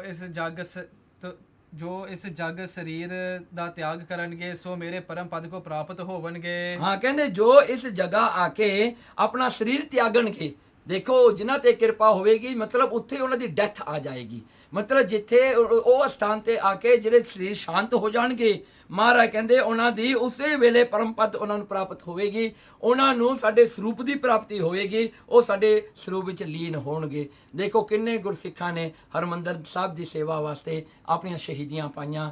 ਬਾਬਾ ਦੀਪ ਸਿੰਘ ਵਰਗੇ ਮਹਾਪੁਰਸ਼ਾਂ ਨੇ, ਬ੍ਰਹਮ ਗਿਆਨੀਆਂ ਨੇ ਵੀ ਆਪਣੀਆਂ ਜਿਹੜੀਆਂ ਹਨ, ਆਪਣੇ ਜਿਹੜੇ ਹਨ ਉਹਨਾਂ ਨੇ ਕੁਰਬਾਨੀਆਂ ਦਿੱਤੀਆਂ। ਗੁਰਸਿੱਖ ਜਿਹੜੇ ਹਨ ਕਹਿੰਦੇ ਕਿੰਨੇ ਕੁਰਬਾਨ ਹੁੰਦੇ ਹਨ ਇਸ ਅਸਥਾਨ ਤੇ ਆ ਕੇ, ਮਹਾਰਾਜ ਸਾਰਿਆਂ ਦੀ ਪਰਮਗਤ ਕਰਦੇ ਹਨ। 84 ਦੇ ਵਿੱਚ ਆਏ ਆਪਣੇ ਅੱਖਾਂ ਦੇ ਦੇਖਿਆਂ ਦਾ ਸਮਾਂ ਹੈ, ਉੱਥੇ ਵੀ ਕਿੰਨੇ ਗੁਰਸਿੱਖਾਂ ਨੇ ਆਪਣੀਆਂ ਸ਼ਹੀਦੀਆਂ ਪਾਈਆਂ। ਸੋ ਦੇਖੋ ਮਹਾਰਾਜ ਦਾ ਬਚਨ ਹੈ ਕਿ ਮੇਰਾ ਸਿੱਖ ਜਿਹੜਾ ਇੱਥੇ ਆ ਕੇ ਸ਼ਹੀਦੀ ਪਾਉਂਦਾ ਹੈ, ਆਪਣੀ ਜਿਹੜਾ ਸਰੀਰ ਤਿਆਗਦਾ ਹੈ, ਤੇ ਉਹਨਾਂ ਨੂੰ ਮੈਂ ਪਰਮਗਤੀ ਦਵਾਂਗਾ, ਉਹ ਮੇਰੇ ਚਰਨਾਂ 'ਚ ਆ ਕੇ ਨਿਵਾਸ ਕਰਨਗੇ। ਸਥਾਵਰ ਜੰਗਮ ਜੋ ਇੱਥੇ ਸਰੀਰ ਤਿਆਗੇਗਾ ਸੋ ਮੇਰੀ ਭਗਤ ਉਸ ਨੂੰ ਮਿਲੇਗੀ। ਜੋ ਵੀ ਇੱਥੇ ਕੋਈ ਚੱਲਦਾ ਹੋਇਆ ਜਿਹੜਾ ਹੈ, ਕੋਈ ਚੇਤਨ ਸ੍ਰਿਸ਼ਟੀ ਦਾ ਕੋਈ ਜੜ ਹੈ, ਜਿਵੇਂ ਕੋਈ ਕੁੱਤਾ ਬਿੱਲਾ ਵੀ ਹੈ, ਕਹਿੰਦੇ ਉੱਥੇ ਜਿਹੜੇ ਕੋਈ ਜਿੰਨੀਆਂ ਵੀ ਚੀਜ਼ਾਂ, ਭਾਵੇਂ ਕੋਈ ਦਰਖਤ ਹੈ, ਕੋਈ ਟਰੀ ਹੈ, ਉਹ ਵੀ ਜਦੋਂ ਉੱਥੇ ਆਪਣਾ ਸਰੀਰ ਛੱਡਦਾ ਹੈ, ਉਹ ਵੀ ਜਦੋਂ ਮਰਦਾ ਹੈ, ਮਹਾਰਾਜ ਕਹਿੰਦੇ ਉਹਨੂੰ ਸਾਡੀ ਭਗਤੀ ਪ੍ਰਾਪਤ ਹੋਵੇਗੀ, ਉਹਨਾਂ ਨੂੰ ਸਿੱਖਾਂ ਦੇ ਘਰ 'ਚ ਜਨਮ ਮਿਲੇਗਾ, ਉਹ ਫਿਰ ਸਾਡੀ ਭਗਤੀ ਕਰਕੇ ਪਰਮਗਤੀ ਪਾਉਣਗੇ। ਜੋ ਵੀ ਇੱਥੇ ਸ਼ਹਿਰ ਵਿੱਚ ਰਹਿਣ ਵਾਲੇ ਜਾਂ ਕਿਤੇ ਵੀ ਇਹਦੇ ਅਰਧ ਗਿਰਦ, ਕਹਿੰਦੇ ਉਹ ਸਾਰਿਆਂ ਨੂੰ ਅਸੀਂ ਆਪਣੀ ਭਗਤੀ ਦੀ ਬਖਸ਼ਿਸ਼ ਕਰਾਂਗੇ। ਇਸ ਦੇ ਦੁਆਲੇ ਚਰਨ ਚਰਨ ਤੇ 100 ਤੀਰਥ ਸਥਿਤ ਹੋਵੇਗਾ। ਕਹਿੰਗੇ ਇਸ ਦੇ ਦੁਆਲੇ ਆਲੇ ਦੁਆਲੇ ਪੈਰੀਮੀਟਰ ਤੇ ਇੱਕ ਚਰਨ ਤੇ ਜਿਹੜਾ ਸਿੱਖ ਮੇਰਾ ਚੱਲ ਕੇ ਆਉਂਦਾ ਨਾ, ਉਹ ਸਿੱਖ ਦੇ ਚਰਨਾਂ ਦੇ ਥੱਲੇ 100 ਤੀਰਥ ਹੁੰਦੇ ਹਨ। ਕਹਿੰਦੇ ਇੰਨਾ ਫਲ ਹੈ ਸ੍ਰੀ ਅੰਮ੍ਰਿਤਸਰ ਸਾਹਿਬ ਦੇ ਜਾਣਾ ਤੇ ਉਹਨਾਂ ਦੇ ਦਰਸ਼ਨ ਇਸ਼ਨਾਨ ਕਰਨਾ। ਇਸ ਕਰਕੇ ਆਪਾਂ ਅਰਦਾਸ ਵਿੱਚ ਵੀ ਰੋਜ਼ ਕਹਿੰਦੇ ਹਨ ਸ੍ਰੀ ਅੰਮ੍ਰਿਤਸਰ ਦੇ ਦਰਸ਼ਨ ਇਸ਼ਨਾਨ। ਕਿਉਂ ਕਹਿੰਦੇ ਹਾਂ? ਕਿਉਂਕਿ ਵੱਡਾ ਫਲ ਹੈ। ਇਹ ਗੁਰੂ ਅਰਜਨ ਦੇਵ ਜੀ ਨੇ ਆਪ ਦੱਸਿਆ ਤੇ ਆਪ ਸ਼ਹੀਦ ਭਾਈ ਮਨੀ ਸਿੰਘ ਨੇ ਗੁਰੂ ਸਾਹਿਬਾਨ ਦੇ ਮੁਖਾਰਬਿੰਦ ਤੋਂ ਇਹ ਗੱਲਾਂ ਸੁਣੀਆਂ ਹਨ, ਜਿਹੜੀਆਂ ਕਿ ਆਪਾਂ ਨੂੰ ਇੱਥੇ ਦੱਸ ਰਹੇ ਹਨ। ਦੇਖੋ ਗੁਰੂ ਸਾਹਿਬ ਨੇ ਆਪ ਦੱਸਿਆ ਤੇ ਇਸ ਕਰਕੇ ਜਿਹੜੇ ਅੱਜ ਕੱਲ੍ਹ ਦੇ ਜਿਹੜੇ ਹਨ, ਜਿਹੜੇ ਪ੍ਰਚਾਰਕ, ਜਿਹੜੇ ਅਖੌਤੀ ਪ੍ਰਚਾਰਕ ਨੇ, ਜਿਹੜੇ ਪੁੱਠਾ ਸਿੱਧਾ ਪ੍ਰਚਾਰ ਕਰਨ ਵਾਲੇ, ਉਹ ਕਹਿੰਦੇ ਜੀ ਹਰਿਮੰਦਰ ਸਾਹਿਬ ਤਾਂ ਜਿਹੜਾ ਹੈ ਇਹ ਬ੍ਰਹਮ ਨਿਕਲ ਹੈ, ਉੱਥੇ ਕੀ ਇਸ਼ਨਾਨ ਦਾ ਕੀ ਫਲ ਹੈ, ਉੱਥੇ ਜਾਣ ਦਾ ਕੀ ਫਾਇਦਾ। ਭਾਈ ਉਹਨਾਂ ਗੱਲਾਂ ਵਿੱਚ ਨਾ ਆਇਆ ਕਰੋ। ਸ਼ਰਧਾ ਗੁਰੂ ਅਰਜਨ ਦੇਵ ਜੀ ਦੇ ਬਚਨਾਂ ਤੇ ਰੱਖੋ। ਮਹਾਰਾਜ ਦੇ ਆਪਣੇ ਬਚਨ ਨੇ। ਗੁਰਬਾਣੀ ਵਿੱਚ ਵੀ ਦੇਖੋ ਤੁਸੀਂ 2 ਸ਼ਬਦ ਸੁਣੇ, ਪ੍ਰਤੱਖ ਕਰਕੇ ਮਹਾਰਾਜ ਨੇ ਆਪ ਦੱਸਿਆ ਹੈ। ਸੋ ਇਸ ਕਰਕੇ ਮਹਾਰਾਜ ਤੇ ਸ਼ਰਧਾ ਰੱਖਿਆ ਕਰੋ। ਇਹਨਾਂ ਪ੍ਰਚਾਰਕਾਂ ਦੀਆਂ ਜਿਹੜੀਆਂ ਪੁੱਠੀਆਂ ਜਿਹੜੀਆਂ ਗੱਲਾਂ ਹੁੰਦੀਆਂ ਨੇ, ਝੂਠੀਆਂ, ਇਹਨਾਂ ਦੇ ਪਿੱਛੇ ਨਾ ਲੱਗੋ। ਸ਼ਰਧਾ ਆਪਣੇ ਗੁਰੂ ਤੇ ਰੱਖੋ, ਇਹਨਾਂ ਤੇ ਨਾ ਰੱਖੋ। ਇਹ ਤਾਂ ਝੂਠੇ ਨੇ। ਇਹਨਾਂ ਨੂੰ ਤਾਂ ਜਿਹੜਾ ਹੈ, ਇਹਨਾਂ ਨੇ ਜਿਹੜਾ ਹੈ ਆਪ ਵੀ ਨਰਕਾਂ ਨੂੰ ਜਾਣਾ ਤੇ ਇਹ ਚਾਹੁੰਦੇ ਹਨ ਵੀ ਸਾਡੀ ਕੰਪਨੀ ਵਾਸਤੇ ਜਿਹੜੇ ਹਨ ਲੋਕ ਵੀ ਸਾਡੇ ਨਾਲ ਚੱਲਣ। ਅਸੀਂ ਤਾਂ ਡੁੱਬ ਗਏ ਹਾਂ, ਬਾਕੀਆਂ ਨੂੰ ਵੀ ਡੁੱਬ ਦਈਏ। ਭਾਈ ਇਹਨਾਂ ਦੇ ਪਿੱਛੇ ਨਾ ਲੱਗੋ। ਸ਼ਰਧਾ ਗੁਰੂ ਤੇ ਰੱਖੋ। ਹਰ ਇੱਕ ਕਦਮ ਤੇ 100 ਤੀਰਥ ਜਿਹੜੇ ਹਨ ਉਹ ਵਸਦੇ ਹਨ ਸ੍ਰੀ ਹਰਿਮੰਦਰ ਸਾਹਿਬ, ਕਿਉਂਕਿ ਬਾਕੀ ਦੇ ਤੀਰਥ ਦੇਵਤਿਆਂ ਨੇ ਬਣਾਏ ਹਨ। ਇਹੋ ਇੱਕੋ ਇੱਕ ਤੀਰਥ ਆ ਦੁਨੀਆ ਦਾ ਜਿੱਥੇ ਪਰਮੇਸ਼ਰ ਨੇ ਆਪ ਬਣਾਇਆ ਹੈ। ਇੱਕੋ ਇੱਕ ਤੀਰਥ ਹੈ। ਸਾਰੀ ਦੁਨੀਆ ਦੇ ਵਿੱਚ ਇੱਕੋ ਹੀ ਥਾਂ ਹੈ ਜਿਹੜਾ ਪਰਮੇਸ਼ਰ ਨੇ ਆਪ ਆ ਕੇ ਬਣਾਇਆ, ਜਿੱਥੇ ਬਚਨ ਕੀਤੇ ਕਿ ਅਸੀਂ ਇੱਥੇ ਆਪਣਾ ਨਿਰਗੁਣ ਤੇ ਸਰਗੁਣ ਸਰੂਪ ਕਰਕੇ ਵਰਤਾਂਗੇ। ਦੇਖੋ ਇਸੇ ਕਰਕੇ ਇਹ ਅਸਥਾਨ ਜਿਹੜਾ ਸ੍ਰੀ ਹਰਿਮੰਦਰ ਸਾਹਿਬ ਹੈ, ਦੇਖੋ ਇਹਦਾ ਖਰਚਾ ਜਿਹੜਾ ਹੈ ਨਾ, ਕੋਈ ਵੱਡੇ ਤੋਂ ਵੱਡੇ ਮਹਾਰਾਜਾ ਨਹੀਂ ਚੁੱਕ ਸਕਦੇ। ਏਡਾ ਵੱਡਾ ਉੱਥੇ ਬਖਸ਼ਿਸ਼ ਹੈ। ਹਰ ਰੋਜ਼ ਮਹਾਰਾਜ ਦੇ ਰੁਮਾਲੇ ਚੇਂਜ ਹੁੰਦੇ ਨੇ, ਹਰ ਰੋਜ਼ ਚੰਦੂਏ ਚੇਂਜ ਹੁੰਦੇ ਨੇ। ਕਿੰਨੇ ਮਹਿੰਗੇ ਨੇ, ਕਿੰਨੇ ਹਜ਼ਾਰਾਂ ਪ੍ਰਾਣੀਆਂ ਨੂੰ ਲੰਗਰ ਛਕਾਇਆ ਜਾਂਦਾ ਹੈ, ਕਿੰਨੇ ਲੋਕ ਉੱਥੇ ਆਉਂਦੇ ਨੇ। ਹਾਂਜੀ ਦੇਖੋ ਇਹਨਾਂ ਨੇ ਇਹ ਜਿਹੜਾ ਹੈ ਸਰੋਵਰ ਹਰ ਰੋਜ਼ ਕਿੰਨਿਆਂ ਦੇ ਦੁੱਖ ਦਰਦ ਦੂਰ ਕਰਦਾ ਹੈ, ਕਿੰਨਿਆਂ ਨੂੰ ਮੁਕਤੀ ਦਿੰਦਾ ਹੈ। ਸੋ ਐਸਾ ਅਸਥਾਨ ਬਰਕਤ ਵਾਲਾ ਦੁਨੀਆ ਤੇ ਕਿਤੇ ਨਹੀਂ, ਕਿਉਂਕਿ ਇੱਕੋ ਇੱਕ ਅਸਥਾਨ ਹੈ ਜਿਹੜਾ ਪਰਮੇਸ਼ਰ ਨੇ ਆਪ ਪ੍ਰਗਟ ਕੀਤਾ। ਸੋ ਇਹ ਸ਼ਰਧਾ ਰੱਖਣੀ, ਇਹ ਜਿਹੜਾ ਹੈ ਪਿਆਰ ਰੱਖਣਾ ਗੁਰੂ ਦੇ ਚਰਨਾਂ ਨਾਲ, ਆਪਣੀ ਵੀ ਮੁਕਤੀ ਹੋਵੇਗੀ। ਹਮਜਾ ਜੱਜਾ ਜਾਣੀਐ ਬਾਲਾ ਮਰਵਾਹਾ ਵਿਗਸੰਦਾ, ਨਿਰਮਲ ਨਾਨੂ ਓਹਰੇ ਨਾਲ ਸੂਰੀ ਚੌਧਰੀ ਰਹੰਦਾ। ਵਾਹਿਗੁਰੂ ਜੀ ਕਾ ਖਾਲਸਾ, ਵਾਹਿਗੁਰੂ ਜੀ ਕੀ ਫਤਿਹ।